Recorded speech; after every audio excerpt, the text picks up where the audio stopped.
ಮುಂದಿನದ್ದು ಅಗ್ರಾಹ್ಯ ಶಾಶ್ವತ ಕೃಷ್ಣೋ ಲೋಹಿತಾಕ್ಷ ಪ್ರತರ್ದನಃ ಪ್ರಭೂತಸ್ತ್ರಿಕ ಕುಬ್ಧಾಮ ಪವಿತ್ರಂ ಮಂಗಲಂ ಪರಂ.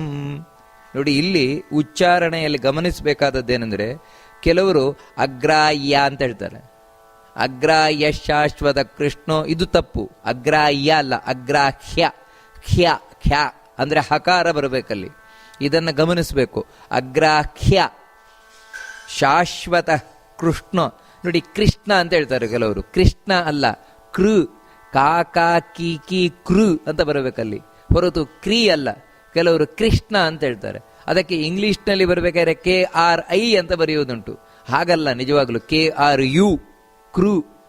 ಇಲ್ಲಿ ಅದೇ ರೀತಿ ಅಗ್ರಾಹ್ಯ ಶಾಶ್ವತ ಕೃಷ್ಣೋ ಲೋಹಿತಾಕ್ಷ ಪ್ರತರ್ದನಃ.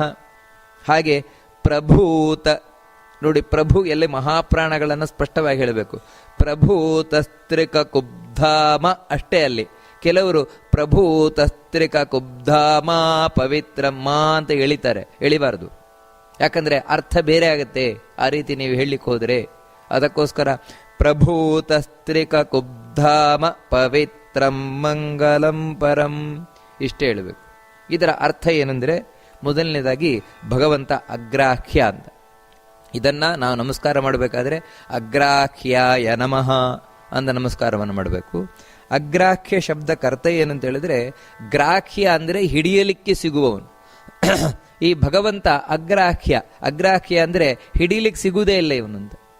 ಭಗವಂತನನ್ನ ಕೇವಲ ಭಕ್ತಿಯಿಂದ ಮಾತ್ರವೇ ನಾವು ಪಡೀಲಿಕ್ಕೆ ಸಾಧ್ಯವೇ ಹೊರತು ಬಲಾತ್ಕಾರದಿಂದಾಗ್ಲಿ, ಮಂತ್ರದಿಂದಾಗ್ಲಿ, ತಂತ್ರದಿಂದಾಗ್ಲಿ ಯಾವುದರಿಂದಲೂ ದೇವರನ್ನು ಹಿಡಿಲಿಕ್ಕೆ ಬರಲ್ವಂದು. ಈ ರೀತಿ ಯಾವುದೇ ರೀತಿಯಿಂದಲೂ ಹಿಡಿಯಲಿಕ್ಕೆ ಬರದೇ ಇರುವವನು ದೇವರು. ಎಲ್ಲಿವರೆಗೆ ಅಂದರೆ, ಸಮಸ್ತ ವೇದಗಳು ದೇವರನ್ನು ಹೊಗಳಿದ್ರು ಸಂಪೂರ್ಣವಾಗಿ ಶಬ್ದದಿಂದ ದೇವರನ್ನು ಹಿಡಿಲಿಕ್ಕೆ ಬರಲ್ವಂತೆ. ಅದಕ್ಕೆ ಈ ರೀತಿ ಯಾರಿಗೂ ಸಿಲುಕದವನವನು. ಕೇವಲ ಭಕ್ತಿ ಬಂಧನವಶಃ, ಭಕ್ತಿಗೆ ಮಾತ್ರ, ಅದು ತಾನಿಚ್ಛಿಸಿದ್ರೆ ಮಾತ್ರ. ಓ, ನಾನು ಇವನಿಗೆ ವಶ ಆಗಬೇಕು. ಯಾವ ರೀತಿ ಯಶೋದೆ ಎಷ್ಟು ಕಟ್ಲಿಕ್ಕೆ ಪ್ರಯತ್ನ ಪಟ್ಟರು ಕೂಡ ಕೃಷ್ಣನನ್ನು ಕಟ್ಲಿಕ್ಕೆ ಆಗಲೇ ಇಲ್ಲ. 2 ಇಂಚು ಕಮ್ಮಿ ಆಗ್ತಾ ಇತ್ತು. ಕಡೆಗೆ ಕೃಷ್ಣನೇ ಇಚ್ಛಿಸಿದ, ಓ ನಾನು ಇವಳ ಬಂಧನಕ್ಕೆ ಅಂದರೆ ಇವಳ ಕಟ್ಟಿಗೆ ಬೀಳಬೇಕು ಅಂತ. ಆವಾಗ ಒಂದು ಕರು ಕಟ್ಟುವ ಹಗ್ಗದಲ್ಲಿ ಸಿಕ್ಕಿಬಿದ್ದ.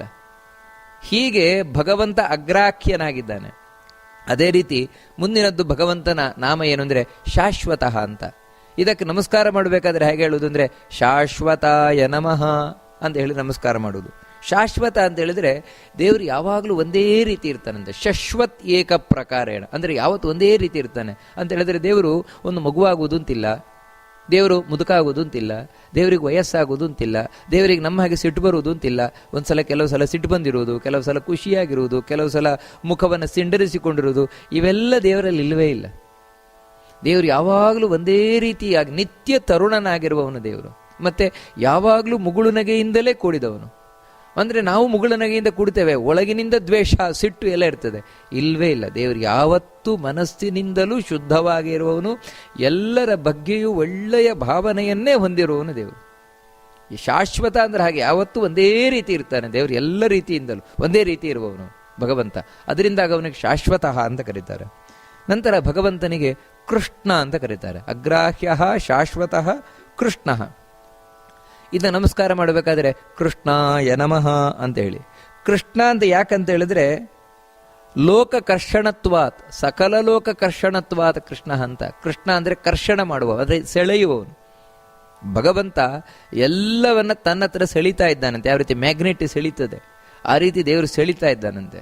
ಅದಕ್ಕಾಗಿ ಎಲ್ಲವೂ ಕೂಡ ಭಗವಂತನ ಹತ್ತಿರವೇ ಹೋಗುತ್ತಾ ಇರುವಂತ. ಅಂದ್ರೆ ಭಗವಂತನನ್ನು ಬಿಟ್ಟು ಯಾವ ರೀತಿ ಒಂದು ಮ್ಯಾಗ್ನೆಟ್ ಇದೆ, ಮ್ಯಾಗ್ನೆಟ್ಟಿನ ಹತ್ತಿರ ಯಾವುದಾದ್ರೂ ಒಂದು ಕಬ್ಬಿಣ ಬಂತು ಅಂತ ಹೇಳಿದ್ರೆ ಯಾವ ರೀತಿ ಸಟಕ್ಕದಕ್ಕೆ ಹೋಗಿ ಅಂಟುಕೊಳ್ತದೆ, ಅದನ್ನು ಬಿಟ್ಟಿರುವುದೇ ಇಲ್ಲ.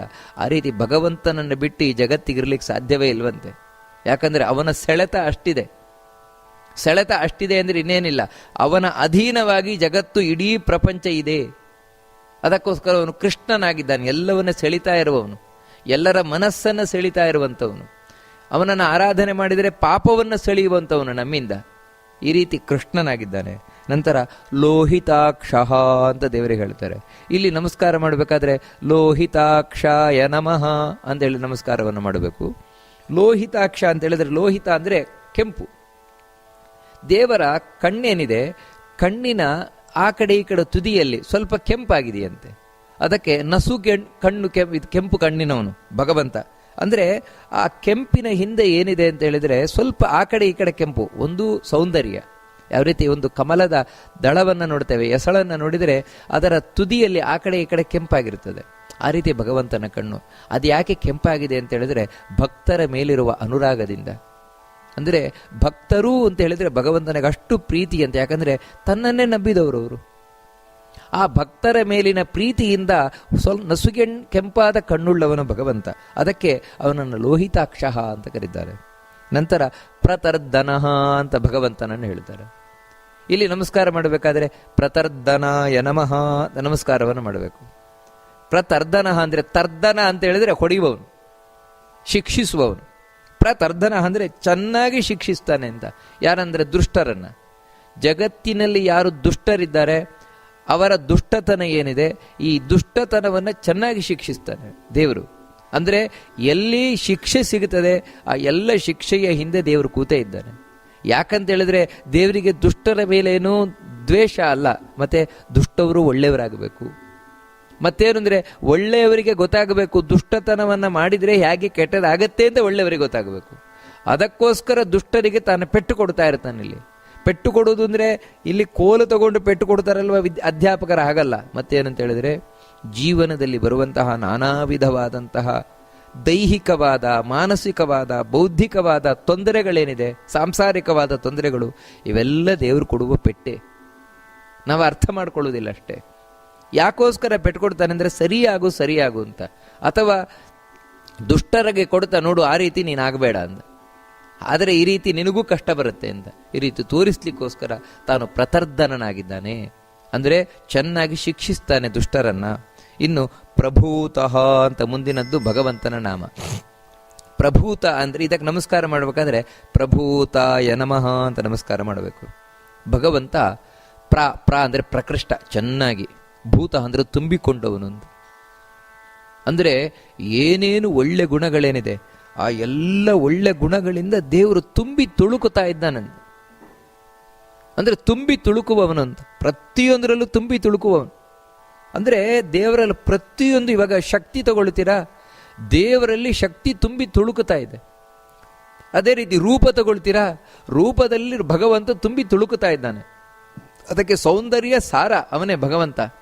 ಅಥವಾ ಗುಣಗಳ ತಗೊಳ್ತೀರಾ, ಎಲ್ಲ ಒಳ್ಳೆ ಗುಣಗಳಿಂದ ಭಗವಂತ ತುಂಬಿ ತುಳುಕುತ್ತಾ ಇದ್ದಾನೆ. ಇನ್ನು ಸಾಮರ್ಥ್ಯ ತಗೊಳ್ತೀರಾ, ಐಶ್ವರ್ಯ, ಅದರಿಂದ ತುಂಬಿ ತುಳುಕುತ್ತಾ ಇದ್ದಾನೆ. ಅದಕ್ಕೆ ಪೂರ್ಣ ಐಶ್ವರ್ಯ, ಪೂರ್ಣ ಬಲ, ಪೂರ್ಣ ಶಕ್ತಿ. ಆನಂದದಿಂದ ತಗೊಳ್ತೀರಾ, ಆನಂದದಿಂದ ಭಗವಂತ ತುಂಬಿ ತುಳುಕುತ್ತಾ ಇದ್ದಾನೆ. ಹೀಗೆ ಪ್ರತಿಯೊಂದರಲ್ಲೂ ದೇವರು ಪ್ರಭೂತ ಅಂದರೆ ಪರಿಪೂರ್ಣನಾಗುವನು, ತುಂಬಿ ತುಳುಕುತ್ತಾ ಇರುವವನು. ಅದಕ್ಕೆ ಅವನಿಗೆ ಪ್ರಭೂತ ಅಂತ ಹೆಸರು ಭಗವಂತನಿಗೆ. ಇನ್ನು ತ್ರಿಕಕುಬ್ಧಾಮ, ಈ ಒಂದು ನಾಮವನ್ನು ಹೇಳಿ ನಮಸ್ಕಾರ ಮಾಡಬೇಕಾದ್ರೆ ತ್ರಿಕಕುಬ್ಧಾಮ್ನೇ ನಮಃ ಅಂತ ಹೇಳಿ ನಮಸ್ಕಾರವನ್ನು ಮಾಡಬೇಕು. ಇಲ್ಲೇನು ಅಂದರೆ ತ್ರಿಕಕುಪ್, ಮೂರು. ತ್ರಿ ಅಂದರೆ ಗೊತ್ತು, ಕಕುಪ್ ಅಂತ ಹೇಳಿದರೆ ನೆಲೆಗಳು. ಅದೇ ಇವನ ಮನೆಯಾಗಿ ಉಳ್ಳವನು ಅಂತ. ಯಾವುದು ಅಂತ ಹೇಳಿದ್ರೆ ಅನಂತಾಸನ, ಶ್ವೇತದ್ವೀಪ, ವೈಕುಂಠ ಅಂತ ಮೂರಿದೆ. ಈ ಮೂರು ಭವನಗಳಲ್ಲಿ ನೆಲೆಸಿದ್ದಾನಂತೆ. ಇದು ಭಗವಂತ ನೆಲೆಸಿರುವಂತ, ಅಂದರೆ ದೇವರು ಅಲ್ಲೇ ಇದ್ದಾನೆ ಅಂತಲ್ಲ, ಎಲ್ಲ ಕಡೆ ತುಂಬಿಕೊಂಡಿದ್ದಾನೆ. ಪ್ರತಿಯೊಂದು ಅಣು, ರೇಣು, ತೃಣ, ಕಾಷ್ಟ ಇದರೊಳಗೆಲ್ಲ ಕೂತಿದ್ದಾನೆ. ಆದರೆ ತನ್ನ ಭಕ್ತರನ್ನ ಇಲ್ಲಿ ತಗೊಂಡೋಗಿ ಇಟ್ಕೊಳ್ತಾನಂತೆ.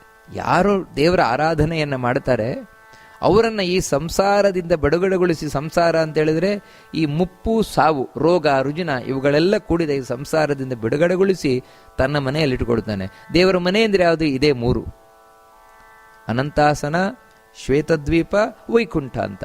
ಈ ತ್ರಿಕಕುಬ್ ಧಾಮ, ಈ ರೀತಿ ಮೂರು ಧಾಮದಲ್ಲಿ, ಲೋಕದಲ್ಲಿ ನೆಲೆಸಿರುವವನು ಭಗವಂತ, ಭವನದಲ್ಲಿ ನೆಲೆಸಿರುವವನು. ನಂತರ ಪವಿತ್ರಂ ಅಂತ ಭಗವಂತನನ್ನು ಕರೀತಾರೆ. ಇದಕ್ಕೆ ನಮಸ್ಕಾರ ಮಾಡಬೇಕಾದ್ರೆ ಪವಿತ್ರಾಯ ನಮಃ ಅಂತ ಈ ರೂಪಕ್ಕೆ ನಮಸ್ಕಾರವನ್ನು ಮಾಡಬೇಕು.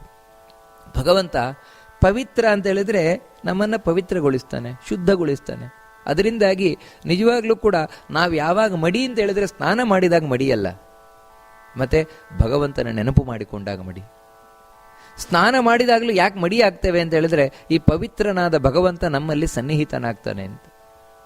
ಮತ್ತಿನ್ನೊಂದೇನೆಂದ್ರೆ, ಯಾವುದು ಶುದ್ಧವಾದ ವಸ್ತು ಇದೆ ಅಲ್ಲಿ ಮಾತ್ರ ದೇವರಿರ್ತಾನೆ, ಅದನ್ನು ಶುದ್ಧಗೊಳಿಸ್ತಾ ಇರ್ತಾನೆ. ಎಲ್ಲಿ ಶುದ್ಧತೆ ಇಲ್ಲ ಅಲ್ಲಿ ದೇವರಿಲ್ಲ. ಯಾಕಂದ್ರೆ ಅವನು ಪವಿತ್ರನಾಗಿರುವವನು. ಅಷ್ಟು ಮಾತ್ರ ಅಲ್ಲ, ಎಲ್ಲವನ್ನು ಶುದ್ಧಗೊಳಿಸುವವನು.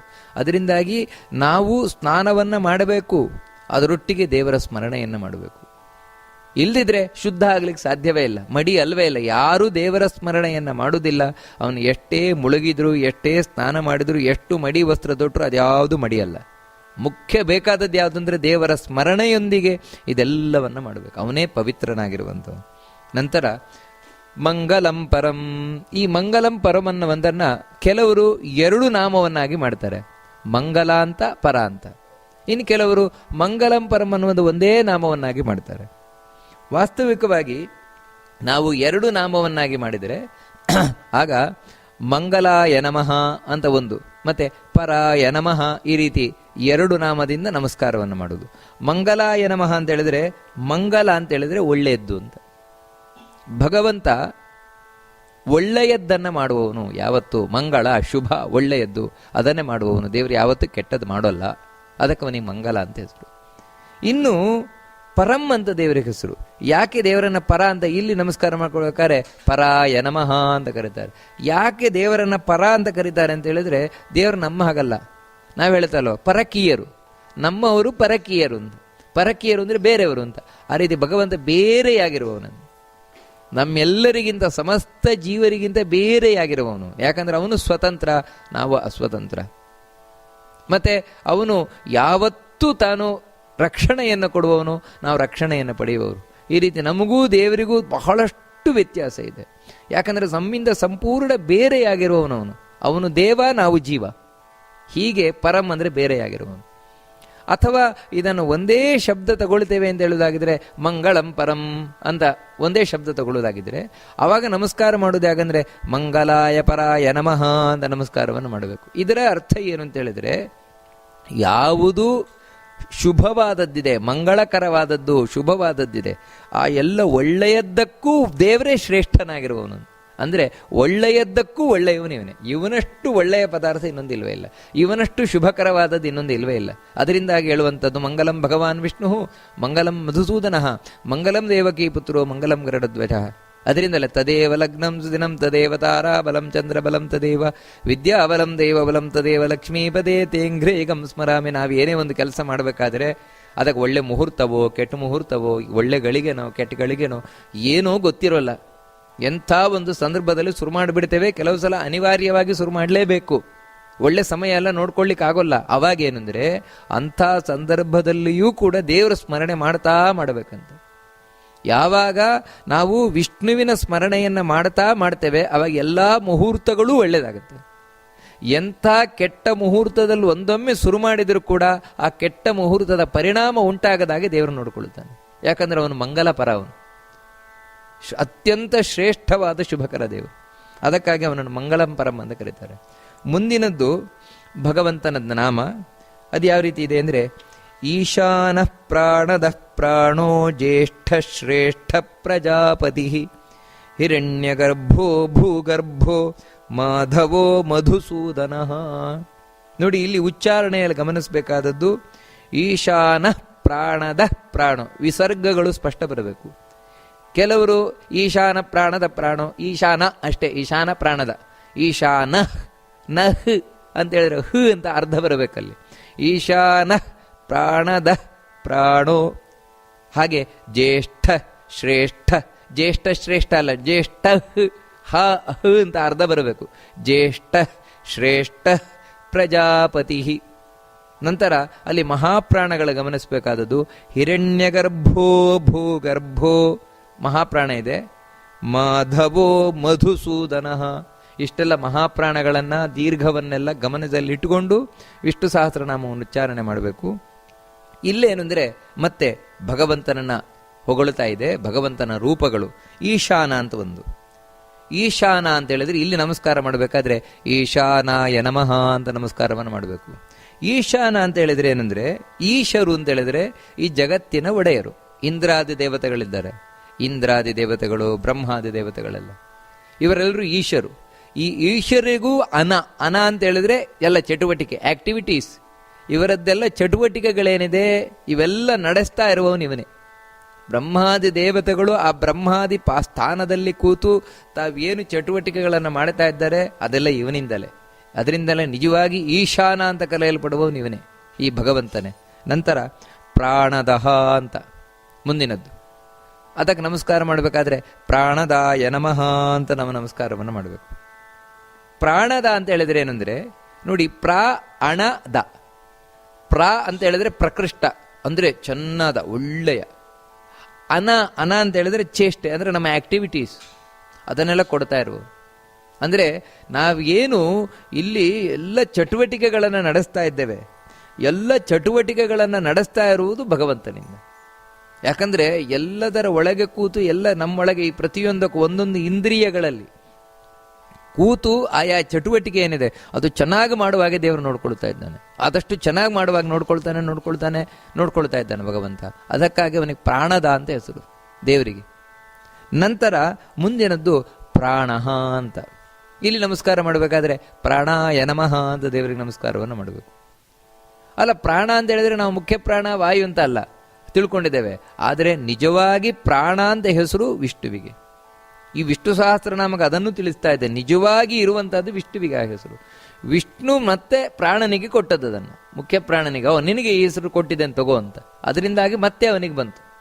ಯಾಕೆ ವಿಷ್ಣುವಿಗೆ ಯಾಕೆ ಪ್ರಾಣ ಅಂತ ಕರೀತಾರೆ ಅಂತ ಹೇಳಿದ್ರೆ, ದೇವರು ಬರೀ ನಮ್ಮ ಚಟುವಟಿಕೆ ಮಾತ್ರ ನಡೆಸ್ತಾ ಇರುವವನಲ್ಲ, ಮತ್ತೆ ಇಡೀ ಜಗತ್ತೇನಿದೆ, ಇಡೀ ಬ್ರಹ್ಮಾಂಡದ ಅಂದ್ರೆ ಪ್ರಕೃಷ್ಟವಾದ ಚೇಷ್ಟೆ ಎಲ್ಲ ಚಟುವಟಿಕೆ ನಡೀತಾ ಇರೋದೇ ದೇವರಿಂದ. ಜಗತ್ತಿನ ಚೇಷ್ಟೆ ಅಂತ ಹೇಳಿದ್ರೆ ಇವಾಗ ಜಗತ್ತು ಚಲಿಸ್ತಾ ಇದೆ, ಕಾಲ ಮುಂದೆ ಹೋಗ್ತಾ ಇದೆ, ನಕ್ಷತ್ರಗಳು ತಿರುಗುತ್ತಾ ಇದೆ, ಗ್ರಹಗಳು ತಿರುಗುತ್ತಾ ಇದೆ. ಇವೆಲ್ಲ ಹೇಗೆ ತಿರುಗುತ್ತಾ ಇದೆ ಅಂದ್ರೆ ಇವನಿಂದಾಗಿ. ಎಲ್ಲದರ ಒಳಗೆ ಕೂತು ಶಕ್ತಿಯನ್ನು ತುಂಬಿ ಇವುಗಳನ್ನೆಲ್ಲ ಇಡೀ ಜಗತ್ತನ್ನು ಮುಂದೆ ಕೊಂಡೊಯ್ತಾ ಇರುವವನು ಈ ದೇವರೇ, ಚಾಲನೆಯನ್ನು ಕೊಡುವ ಮೂಲಕ.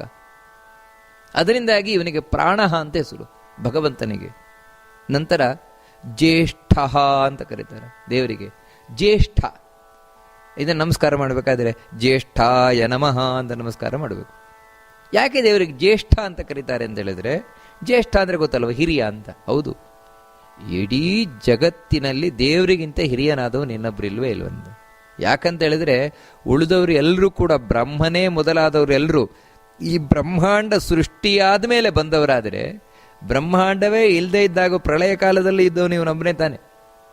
ಅದಕ್ಕಾಗಿ ನಿಜವಾಗ್ಲೂ ಕೂಡ ಇವನು ಮುತ್ತಜ್ಜರ ಅಜ್ಜ ಈ ದೇವರು. ಎಲ್ಲರಿಗಿಂತಲೂ ಹಿರಿಯನಾದವನು. ಅದಕ್ಕೆ ಇವನನ್ನು ಜ್ಯೇಷ್ಠ ಅಂತ ಕರೀತಾರೆ ಭಗವಂತನನ್ನು. ಅಷ್ಟು ಮಾತ್ರ ಅಲ್ಲ, ಶ್ರೇಷ್ಠ ಭಗವಂತ. ಇಲ್ಲಿ ನಮಸ್ಕಾರ ಮಾಡಬೇಕಾದ್ರೆ ಶ್ರೇಷ್ಠಾಯ ನಮಃ ಅಂತ ಕರೀತಾರೆ. ಯಾಕೆ ದೇವರನ್ನ ಶ್ರೇಷ್ಠ ಅಂತ ಕರೀತಾರೆ ಅಂತ ಹೇಳಿದರೆ, ಭಗವಂತ ಏನಿದ್ದಾನೆ ಅವನು ಹೊಗಳಲು ಅತ್ಯಂತ ಸೂಕ್ತನಾದವನಂತೆ, ಯೋಗ್ಯನಾದವನಂತೆ. ಯಾವತ್ತು ಒಬ್ಬರನ್ನ ಶ್ರೇಷ್ಠ ಅಂತ ನಾವು ಯಾವಾಗ ಕರಿತೇವೆ ಅಂತ ಹೇಳಿದರೆ, ಅವರು ಹೊಗಳಲಿಕ್ಕೆ ಅತ್ಯಂತ ಯೋಗ್ಯರಾಗಿರಬೇಕು. ಅಂದ್ರೆ ಅತಿಶಯೇನ ಪ್ರಶಸ್ಯ ಶ್ರೇಷ್ಠ ಅಂತ. ಅಂದ್ರೆ ತುಂಬಾ ಪ್ರಶಸ್ತನಾದವನು ಹೊಗಳಲಿಕ್ಕೆ. ಅಂದ್ರೆ ಹೊಗಳಬೇಕು ಅಂದ್ರೆ ದೇವರನ್ನೇ ಹೊಗಳಬೇಕು, ಇನ್ಯಾರನ್ನಲ್ಲ. ಯಾಕಂದ್ರೆ ಬೇರೆ ಯಾರನ್ನ ಹೊಗಳಿದ್ರು ಕೂಡ ಒಂದಲ್ಲ ಒಂದು ದಿನ ನಮ್ಮ ಕೈ ಕೊಟ್ಟೆ ಕೊಡ್ತಾರೆ. ಬೇರೆ ದೇವತೆಗಳು ಕೂಡ ಅಷ್ಟೇ.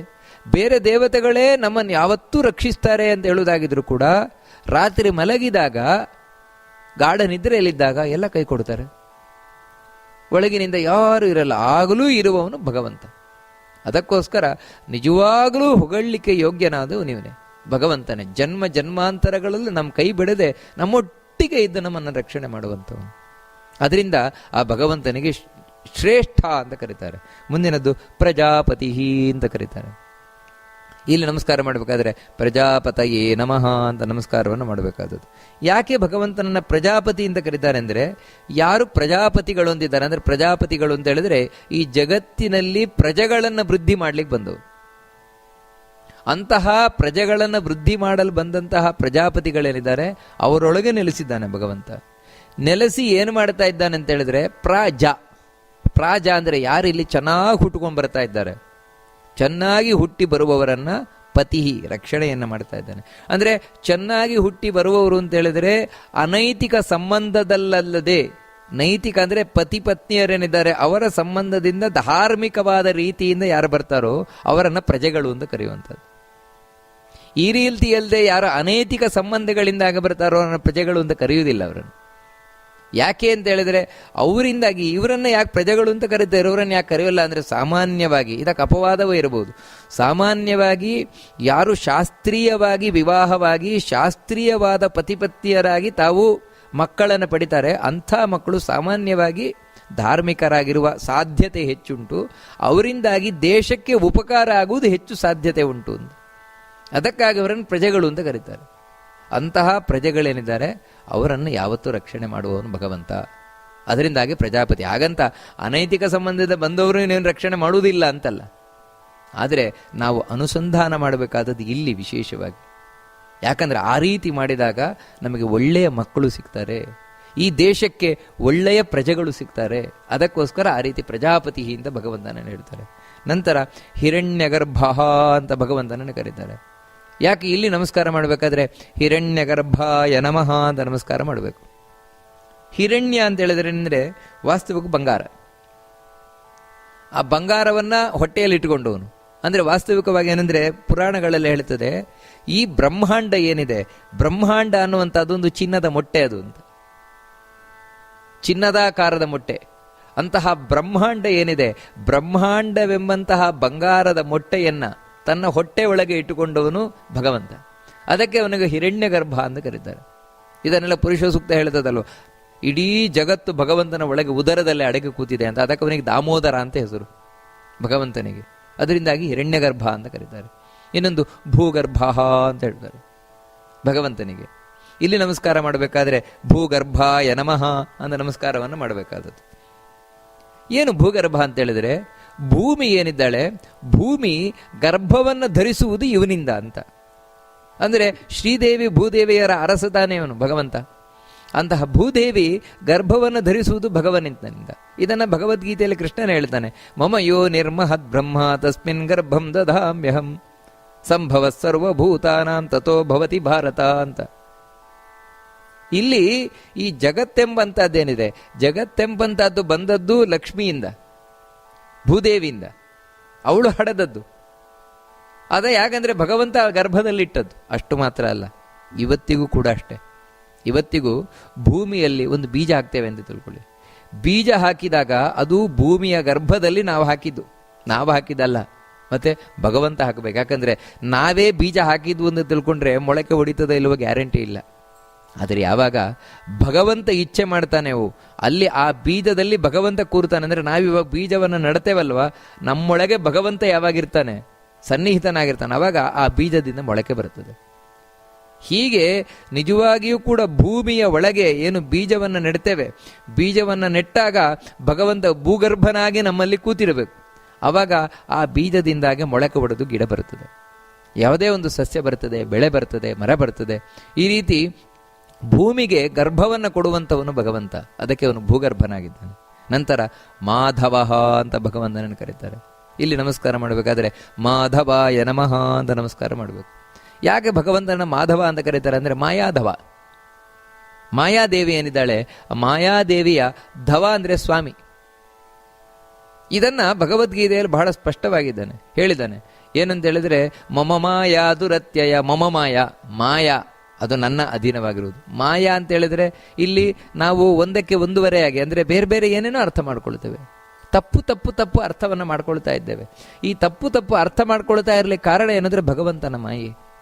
ಆ ಭಗವಂತನ ಮಾಯೆ ಅಂದರೆ ಅದೇ ಲಕ್ಷ್ಮಿ, ತಾನು ಮಾಯಾದೇವಿ ಆಗಿ ಕೂತಿದ್ದಾಳೆ.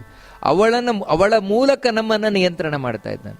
ಅದಕ್ಕೆ ಅವನು ಮಾಯಾಧವ ಭಗವಂತ, ಅಂದರೆ ಮಾಯೆಯ ಒಡೆಯನಾಗಿರುವವನು. ಅದಕ್ಕಾಗಿ ಆ ಮಾಯೆಗೆ ಹೆಸರೇ ವಿಷ್ಣು ಮಾಯಾ ಅಂತ. ಯಾಕಂದ್ರೆ ಇವನ ಅಧೀನವಾದ ಮಾಯೆ ಅದು ಅಂತ. ನಂತರ ಭಗವಂತನಿಗೆ ಮಧುಸೂದನ ಅಂತ ಕರೀತಾರೆ. ಇಲ್ಲಿ ನಮಸ್ಕಾರ ಮಾಡಬೇಕಾದ್ರೆ ಮಧುಸೂದನಾಯ ನಮಃ ಅಂತ ನಮಸ್ಕಾರವನ್ನು ಮಾಡಬೇಕು. ಯಾಕೆ ಭಗವಂತನಿಗೆ ಮಧುಸೂದನ ಅಂತ ಕರೀತಾರೆ ಅಂದರೆ, ಮಧು ಅಂತ ಮಧು ಕೈಟಭರು ಅಂತ ಕೇಳಿರ್ಬೋದು ನಾವು. ಇವರು ಆದಿ ದೈತ್ಯರು, ಮೊದಲು ಹುಟ್ಟುಕೊಂಡವರು ಇವರು. ಮಧು ಕೈಟಭ ಅಂದ್ರೆ ಇನ್ನೇನಲ್ಲ, ನಮ್ಮ ಒಳಗೆ ಕೂತ ರಾಜಸ ತಾಮಸ ಗುಣಗಳು. ಈ ರಾಜಸ ತಾಮಸ ಗುಣಗಳ ಪ್ರತೀಕರಾದಂತಹ ಮಧುಕೈಟಭರೇನಿದ್ದಾರೆ ಅವರನ್ನ ಸಂಹರಿಸಿದವ. ಅದಕ್ಕಾಗಿ ಭಗವಂತನಿಗೆ ಮಧುಸೂದನ ಅಂತ ಕರೀತಾರೆ. ಈಶ್ವರೋ ವಿಕ್ರಮೀ ಧನ್ವಿ ಮೇಧಾವಿ ವಿಕ್ರಮ ಕ್ರಮಃ ಅನುತ್ತಮೋ ದುರಾಧರ್ಷ ಕೃತಜ್ಞ ಕೃತಿರಾತ್ಮವಾನ್. ಇದು ಈ ಶ್ಲೋಕವನ್ನ ಅಂದ್ರೆ ಈಶ್ವರ ವಿಕ್ರಮೀ ಧನ್ವಿ, ಧ ಅನ್ನೋದು ಮಹಾಪ್ರಾಣ ಇದೆ. ಹಾಗೆಯೇ ಧನ್ವಿ ಅಲ್ಲಿ ದೀರ್ಘ ಇದೆ ಉಚ್ಚಾರಣೆಯನ್ನು ಮಾಡಬೇಕಾದ್ರೆ. ಹಾಗೆ ಮೇಧಾವಿ ದೀರ್ಘ ಇದೆ. ಇನ್ನು ವಿಕ್ರಮ ಕ್ರಮ, ವಿಕ್ರಮ ಕ್ರಮ ಅಲ್ಲಿ ಕೂಡ ವಿಕ್ರಮ ಅಂದ್ರೆ 2 0 ಇದೆ. ವಿಕ್ರಮ ಕ್ರಮ ಅಷ್ಟೇ ಅಲ್ಲ, ವಿಕ್ರಮ ಕ್ರಮ ಅಂತ ಆ ರೀತಿ. ನಂತರ ಅನುತ್ತಮೋ ದುರಾಧರ್ಷ, ನೋಡಿ ಧ ಅನ್ನೋದು ಮಹಾಪ್ರಾಣ. ನಂತರ ಕೃತಜ್ಞ ಕೃತಿರಾತ್ಮವಾನ್ ಅಂತ ಈ ರೀತಿ. ಇಲ್ಲಿ ನಾವು ಮೊದಲ ನಾಮ ಯಾವುದು ಅಂದ್ರೆ ಈ ಶ್ಲೋಕದಲ್ಲಿ ಈಶ್ವರ ಅಂತ ನಮಸ್ಕಾರವನ್ನು ಮಾಡಬೇಕಾದ್ರೆ ದೇವರಿಗೆ ಈಶ್ವರಾಯ ನಮಃ ಅಂತ ನಮಸ್ಕಾರವನ್ನು ಮಾಡಬೇಕಾದದ್ದು. ಆ ರೀತಿ ಹೇಳಿ ಈ ಈಶ್ವರ ಅಂತ ಹೇಳಿದ್ರೆ ಯಾಕೆ ಭಗವಂತನನ್ನು ಈಶ್ವರ ಅಂತ ಕರೀತಾರೆ ಅಂತ ಹೇಳಿದ್ರೆ, ಹಿಂದೆ ಒಂದ್ಸಲ ಬಂದಿದೆ ಈಶ್ವರ ಎನ್ನುವಂತಹ ಶಬ್ದ ಹಿಂದೆ ಬಂದಿದೆ. ಇಲ್ಲಿ ಮತ್ತೆ ಈಶ್ವರ ಅಂತ ಬರ್ತಾ ಇದೆ. ಇದ್ರೆ ಇದೇನು ಅಂದ್ರೆ ಅವಾಗ ಒಂದು ರೂಪವನ್ನು ಹೇಳಿದ್ದು ವಿಷ್ಣುವಿನದ್ದು, ಇದು ಇನ್ನೊಂದು ರೂಪ.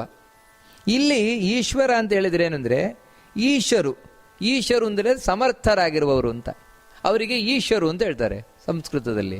ಯಾರು ಸಮರ್ಥರು ಅಂತ ಹೇಳಿದ್ರೆ ನಮ್ಮ ಹಾಗಲ್ಲ, ದೇವತೆಗಳು ಬ್ರಹ್ಮ ರುದ್ರ ಮುಂತಾದ ದೇವತೆಗಳು, ಅವರಿಂದಲೂ ಕೂಡ ವ್ರಿಯತೆ ಅಂತ ಹೇಳಿದ್ರೆ ಬಯಸಲ್ಪಡ್ತಾನೆ, ಸ್ವೀಕರಿಸಲ್ಪಡ್ತಾನೆ ಅಂತ ಹೇಳಿದ್ರೆ ಬ್ರಹ್ಮಾದಿ ದೇವತೆಗಳೂ ಕೂಡ ಯಾರನ್ನು ಇಚ್ಛಿಸ್ತಾರೋ ನಮಗೆ ಬೇಕಪ್ಪ, ನಮಗೆ ವಿಷ್ಣು ಬೇಕು ಅಂತ ಬಯಸ್ತಾರಂತೆ. ಅದಕ್ಕೆ ಅವನಿಗೆ ಈಶ್ವರ ಅಂತ ಹೆಸರು. ಈಶ್ವರ್ ಯಾರಿದ್ದಾರೆ ಅವರಿಂದ ಅವನು ಸ್ವೀಕರಿಸಲ್ಪಡ್ತಾನೆ, ಅದಕ್ಕೋಸ್ಕರ ಭಗವಂತನನ್ನ ಈಶ್ವರ ಅಂತ ಕರೀತಾರೆ. ನಂತರ ವಿಕ್ರಮಿ ಅಂತ ಕರೀತಾರೆ. ವಿಕ್ರಮಿ ಅಂದ್ರೆ ವಿಕ್ರಮ ಉಳ್ಳವ ವಿಕ್ರಮಿ. ವಿಕ್ರಮ ಅಂತ ಹೇಳಿದ್ರೆ ಏನು, ಸಂಸ್ಕೃತದಲ್ಲಿ ಕ್ರಮ ಅಂತ ಹೇಳಿದ್ರೆ ಪಾದವನ್ನು ಇಡುವುದಕ್ಕೆ ಹೆಜ್ಜೆ ಇಡುವುದಕ್ಕೆ ಕ್ರಮ ಅಂತ ಹೇಳ್ತಾರೆ. ಭಗವಂತನಿಗೆ ವಿಕ್ರಮಿ ಅಂತ ಯಾಕೆ ಹೇಳ್ತಾರೆ ಅಂತ ಹೇಳಿದ್ರೆ, ವಿಶಿಷ್ಟವಾದ ಪಾದದ ಹೆಜ್ಜೆ ಉಳ್ಳವ ಇವನು, ಅದಕ್ಕೆ ವಿಕ್ರಮಿ. ಅಂತಹ ಒಂದು ಪಾದ ಹೆಜ್ಜೆ ಉಳ್ಳವನು ಅಂದ್ರೆ ವಿಶಿಷ್ಟವಾದದ್ದು ಅಂತ ಹೇಳಿದ್ರೆ ಸ್ಪೆಷಲ್ ಏನಿದೆ ಅಂತ ಹೇಳಿದ್ರೆ ನಮ್ಮ ಹಾಗಲ್ಲ. ದೇವರು ಹೆಜ್ಜೆ ಇಟ್ಟ ಅಂತ ಹೇಳಿದ್ರೆ ಒಂದು ಹೆಜ್ಜೆಯಿಂದ ಇಡೀ ಭೂಮಿ ಅಳೆದು ಬಿಡ್ತಾನೆ, ಮತ್ತೊಂದು ಹೆಜ್ಜೆಯಿಂದ ಇಡೀ ಆಕಾಶವನ್ನೆಲ್ಲ ಅಳೆದು ಬಿಡ್ತಾನೆ. ನಾವು ನೋಡಿದ್ದೇವೆ, ವಾಮನನಾಗಿ ಬಂದು ತ್ರಿವಿಕ್ರಮನಾಗಿ ಬೆಳೆದು ಎಲ್ಲವನ್ನ ಅಳೆದು ಬಿಟ್ಟವ. 2 ಹೆಜ್ಜೆಯಲ್ಲಿ ಭೂಮಿ ಆಕಾಶಗಳನ್ನೆಲ್ಲ ಅಳೆದವ, ಅದಕ್ಕೆ ಅವನು ವಿಕ್ರಮಿ ಅಂತ ಹೆಸರು ದೇವರಿಗೆ. ಆ ರೀತಿ ವಿಶಿಷ್ಟವಾದ ಪಾದದ ಹೆಜ್ಜೆ ಅಂದ್ರೆ ಹೆಜ್ಜೆ ಉಳ್ಳವನಾಗಿದ್ದಾನೆ ಭಗವಂತ ಅಂತ. ನಂತರ ಧನ್ವಿ ಅಂತ ಕರೀತಾರೆ. ಧನ್ವಿ ಅಂತ ಹೇಳಿದ್ರೆ ಶಾರ್ಂಗ ಎನ್ನುವ ಧನುಸ್ಸನ್ನು ಹಿಡಿದವ. ಯಾಕೆಂದ್ರೆ ದುಷ್ಟರ ಸಂಹಾರಕ್ಕೋಸ್ಕರ, ದುಷ್ಟರನ್ನ ಸಂಹಾರ ಮಾಡಲಿಕ್ಕೆ ಧನುಸ್ಸನ್ನು ಹಿಡಿದವನು ಧನ್ವಿ ಅಂತ ಕರೆಯಲ್ಪಡ್ತಾನೆ. ಇನ್ನು ಮೇಧಾವಿ ಅಂತ ದೇವರನ್ನು ಕರೀತಾರೆ. ಇಲ್ಲಿ ನಮಸ್ಕಾರ ಮಾಡೋದು ಹೇಗಂದ್ರೆ, ಹಿಂದಿನ ನಾಮಕ್ಕಾಗಬೇಕಾದ್ರೆ ಈಶ್ವರಾಯ ನಮಃ ಅಂತ ನೋಡಿದ್ವು, ನಂತರದ್ದು ವಿಕ್ರಮಿಣೇ ನಮಃ ಅಂತ ಹೇಳಿ ನಮಸ್ಕಾರ ಮಾಡಬೇಕು. ನಂತರ ಧನ್ವಿ ಅಂತಿದೆ, ಅದಕ್ಕೆ ಧನ್ವಿನೇ ನಮಃ ಅಂತ ಹೇಳಿ ನಮಸ್ಕಾರವನ್ನು ಮಾಡಬೇಕು. ನಂತರ ಮೇಧಾವಿ, ಇದರಲ್ಲಿ ನಮಸ್ಕಾರ ಮಾಡಬೇಕಾದ್ರೆ ಮೇಧಾವಿನೇ ನಮಃ ಅಂತ ಹೇಳಿ ನಮಸ್ಕಾರವನ್ನು ಮಾಡಬೇಕು. ಮೇಧಾಶಕ್ತಿ ಅಂತ ಹೇಳಿದ್ರೆ ನೆನಪಿನ ಶಕ್ತಿ. ಮನುಷ್ಯನ ಒಳಗೆ ಏನೊಂದು ಮೇಧಾಶಕ್ತಿ, ನೆನಪಿನ ಶಕ್ತಿ ಏನಿದೆ, ಆ ನೆನಪಿನ ಶಕ್ತಿಯನ್ನು, ಎಲ್ಲರ ನೆನಪಿನ ಶಕ್ತಿಯನ್ನು ನಿಯಂತ್ರಣ ಮಾಡುವವನು ದೇವರು. ಅಂದರೆ ದೇವರು ಕೊಟ್ಟರೆ ನಮಗೆ ನೆನಪಿರುತ್ತದೆ, ದೇವರು ಕೊಡಲಿಲ್ಲ ಅಂದರೆ ನೆನಪೇ ಇಲ್ಲ, ಎಲ್ಲ ಮರೆತು ಹೋಗ್ತಾ ಇರ್ತದೆ. ಇದನ್ನು ಭಗವದ್ಗೀತೆಯಲ್ಲಿ ಹೇಳಿಕೊ ಹೇಳಿದ್ದಾನೆ, ಮತ್ತ ಸ್ಮೃತಿರ್ಜ್ಞಾನಂ ಅಪೋಹನಂಚ ಅಂತ. ನಿಮಗೆ ನೆನಪನ್ನು ಕೊಡುವವನು ನಾನೇ, ಮರೆಸುವವನು ನಾನೇ. ಈ ರೀತಿ ನಮ್ಮ ಮೇಧಾಶಕ್ತಿಯನ್ನ, ನಮ್ಮ ಬುದ್ಧಿಶಕ್ತಿಯನ್ನ ಅಥವಾ ನೆನಪಿನ ಶಕ್ತಿಯನ್ನ ನಿಯಂತ್ರಣ ಮಾಡ್ತಾ ಇರುವವನು ಅವನು ಮೇಧಾವಿ. ಇನ್ನು ವಿಕ್ರಮ ಅಂತ ಇನ್ನೊಂದು ದೇವರ ಹೆಸರು. ವಿಕ್ರಮ ಅಂತ ಹೇಳಿದ್ರೆ ಅರ್ಥ ಏನು ಅಂತ ಹೇಳಿದ್ರೆ, ವಿ ಅಂತ ಹೇಳಿದ್ರೆ ವಿವಿಧ ಅಂತ ಇಟ್ಕೊಳ್ಳಿ, ವಿವಿಧವಾದ ಕ್ರಮ. ಕ್ರಮ ಅಂತ ಹೇಳಿದ್ರೆ ನಮಗೆ ಗೊತ್ತು, ಆರ್ಡರ್, ಕ್ರಮವಾಗಿ ಎಲ್ಲ ಕೂತ್ಕೊಳ್ಳಿ ಅಂತ ನಾವು ಹೇಳ್ತೇವೆ. ಕ್ರಮವಾಗಿ ಕೂತ್ಕೊಳ್ಳಿ ಅಂತ ಹೇಳಿದ್ರೆ ಯಾರು ಸಣ್ಣವರು ಅವ್ರು ಎದರಲ್ಲಿ ಕೂರಬೇಕು, ದೊಡ್ಡವರು ಹಿಂದೆ ಕೂತ್ಕೊಳ್ಬೇಕು ಅಂದ್ರೆ ಒಂದು ಆರ್ಡರ್ ಇದೆ, ಆರ್ಡರಲ್ಲಿ. ಹಾಗೆ ಭಗವಂತ ಈ ಜಗತ್ತಿನಲ್ಲಿ ತಾನು ಕ್ರಮವನ್ನು ಸೃಷ್ಟಿಸುವವನು. ಕ್ರಮ ಅಂತ ಹೇಳಿದ್ರೆ ಅದನ್ನೇ ತಾರತಮ್ಯ ಅಂತ ಕರೀತಾರೆ. ಅಂತ ಹೇಳಿದ್ರೆ ಇವರನ್ನು ನಾವು ಮೊದಲು ನೋಡಬೇಕು, ಆಮೇಲೆ ಇನ್ನೊಬ್ಬರನ್ನು ನೋಡಬೇಕು. ಈ ರೀತಿ ಏನು ಕ್ರಮವನ್ನು ನೋಡ್ತೇವೆ, ಆ ಕ್ರಮವನ್ನು ತಾರತಮ್ಯವನ್ನು ತಾನೇ ಸೃಷ್ಟಿಸಿದವನಂದ್ರೆ, ಇವಾಗ ದೇವತೆಗಳಲ್ಲಿ ಕೆಲವರು ಸಣ್ಣ ದೇವತೆಗಳು, ಕೆಲವರು ದೊಡ್ಡ ದೇವತೆಗಳು, ಈ ರೀತಿಯೆಲ್ಲ ಇದ್ದಾರೆ. ಈ ಸಣ್ಣ ದೊಡ್ಡ ದೇವತೆಗಳೆಲ್ಲ ಹೇಗಾದದ್ದು? ಇವನಿಂದಲೇ, ದೇವರಿಂದಲೇ. ಅಂತ ಹೇಳಿದ್ರೆ ಯಾರಲ್ಲಿ ದೇವರು ತನ್ನ ಇರುವಿಕೆಯನ್ನು ಕಡಿಮೆ ತೋರಿಸ್ತಾನೆ ಅವರು ಕಡಿಮೆ ದೇವತೆಗಳು. ಯಾರಲ್ಲಿ ತನ್ನ ಇರುವಿಕೆಯನ್ನು ಎಕ್ಸಿಸ್ಟೆನ್ಸ್ ಅಂತ ಏನು ಹೇಳ್ತೇವೆ ಅದನ್ನು ಹೆಚ್ಚು ತೋರಿಸ್ತಾನೆ ಅವರು ದೊಡ್ಡ ದೇವತೆಗಳು. ಹೀಗೆ ದೊಡ್ಡ ಸಣ್ಣ ದೇವತೆಗಳಿಗೆ ಕಾರಣ ಇದೆ. ಹೇಗೆ ಅಂತ ಹೇಳಿದ್ರೆ, ಯಾವ ಬಲ್ಬಿನಲ್ಲಿ ಹೆಚ್ಚು ಕರೆಂಟ್ ಪಾಸ್ ಆಗ್ತದೆ ಅದು ತುಂಬ ಬೆಳಕನ್ನು ಕೊಡ್ತದೆ. ಯಾವ ಬಲ್ಬಿನಲ್ಲಿ ಕಡಿಮೆ ಕರೆಂಟ್ ಪಾಸ್ ಆಗ್ತದೆ ಅದು ಕಡಿಮೆ ಬೆಳಕನ್ನು ಕೊಡುತ್ತದೆ. ಅಂದರೆ ಆ ಬಲ್ಬಿನಲ್ಲಿ ಬೆಳಕಿನ ವ್ಯತ್ಯಾಸ ಕಾರಣ ಏನಂದ್ರೆ ಕರೆಂಟ್. ಹಾಗೆ ಭಗವಂತ ಆಯಾ ದೇವತೆಗಳೊಳಗೆ, ಅಥವಾ ಇಲ್ಲಿಯೂ ಕೂಡ ಅಷ್ಟೇ, ಒಬ್ರು ಶ್ರೇಷ್ಠರು ಕನಿಷ್ಠರು, ಇದಕ್ಕೇನು ಕಾರಣ ಅಂದರೆ ಭಗವಂತ ಅವರ ಒಳಗೆ ಕೂತ ಆ ರೀತಿ ಮಾಡಿಸ್ತಾನೆ. ಅದಕ್ಕೆ ಅವನಿಗೆ ವಿಕ್ರಮಃ ಅಂತ ಹೆಸರು ದೇವರಿಗೆ. ಹಾಗೆ ಕ್ರಮಃ ಅಂತ ಹೇಳ್ತಾರೆ. ಇಲ್ಲಿ ವಿಕ್ರಮ ಶಬ್ದದಲ್ಲಿ ನಮಸ್ಕಾರ ಮಾಡಬೇಕಾದ್ರೆ ವಿಕ್ರಮಾಯ ನಮಃ ಅಂತೇಳಿ ನಮಸ್ಕಾರವನ್ನು ಮಾಡಬೇಕಾದದ್ದು. ನಂತರ ಕ್ರಮ ಎನ್ನುವಂತಹದ್ದು ಇನ್ನೊಂದು ಶಬ್ದ, ಭಗವಂತನ ನಾಮ. ಇಲ್ಲಿ ನಾವು ನಮಸ್ಕಾರ ಮಾಡಬೇಕಾದ್ರೆ ಕ್ರಮಾಯ ನಮಃ ಅಂತೇಳಿ ನಮಸ್ಕಾರವನ್ನು ಮಾಡಬೇಕು. ಈ ಕ್ರಮ ಅಂತ ಹೇಳಿದ್ರೆ ಏನಂದ್ರೆ, ನಾವು ಮೊದಲೇನೆ ಹೇಳಿದಾಗೆ ಕ್ರಮ ಅಂತ ಹೇಳಿದ್ರೆ ಹೆಜ್ಜೆ ಇಡುವುದು. ಇಲ್ಲಿ ಭಗವಂತ ಭೂಮಿಗೆ ಇಳ್ಕೊಂಡು ಬರ್ತಾನಂತೆ. ಇಳ್ಕೊಂಡು ಬಂದು ಕ್ರಮತೆ ಅಂತ ಹೇಳಿದ್ರೆ ಇಡೀ ಭೂಮಿಯಲ್ಲಿ ನಡೀತಾನೆ. ನಾವು ನೋಡ್ತೇವೆ, ರಾಮನಾಗಿ ಬಂದು ಇಡೀ ಎಲ್ಲಾ ಕಡೆ ಸಂಚಾರ ಮಾಡಿದ, ಕೃಷ್ಣನಾಗಿ ಬಂದು ಸಂಚಾರ ಮಾಡಿದ, ಪರಶುರಾಮನಾಗಿ ಬಂದು ಸಂಚಾರ ಮಾಡ್ತಾನೆ. ಅದಕ್ಕೆ ಅವನಿಗೆ ಕ್ರಮ ಅಂತ ಹೆಸರು ಭಗವಂತನಿಗೆ. ಸಂಚರಿಸುವವ, ಭೂಮಿಯಲ್ಲಿ ಸಂಚರಿಸುವವ.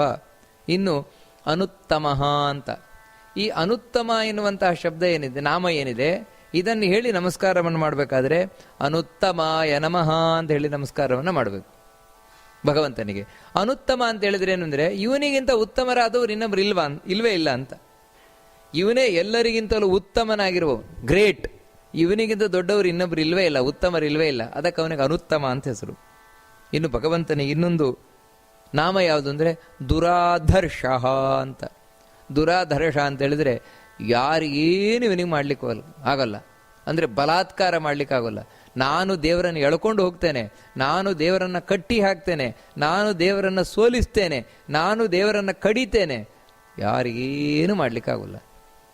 ಯಾರ್ಯಾರು ಏನೂ ಮಾಡ್ಲಿಕ್ಕಾಗದೇ ಇರ್ಬೋದು. ಅದಕ್ಕೆ ಅವನಿಗೆ ದೇವರಿಗೆ ದುರಾದರ್ಶ ಅಂತ ಹೆಸರು. ಮುಂದಿನದ್ದು ಕೃತಜ್ಞ ಅಂತ.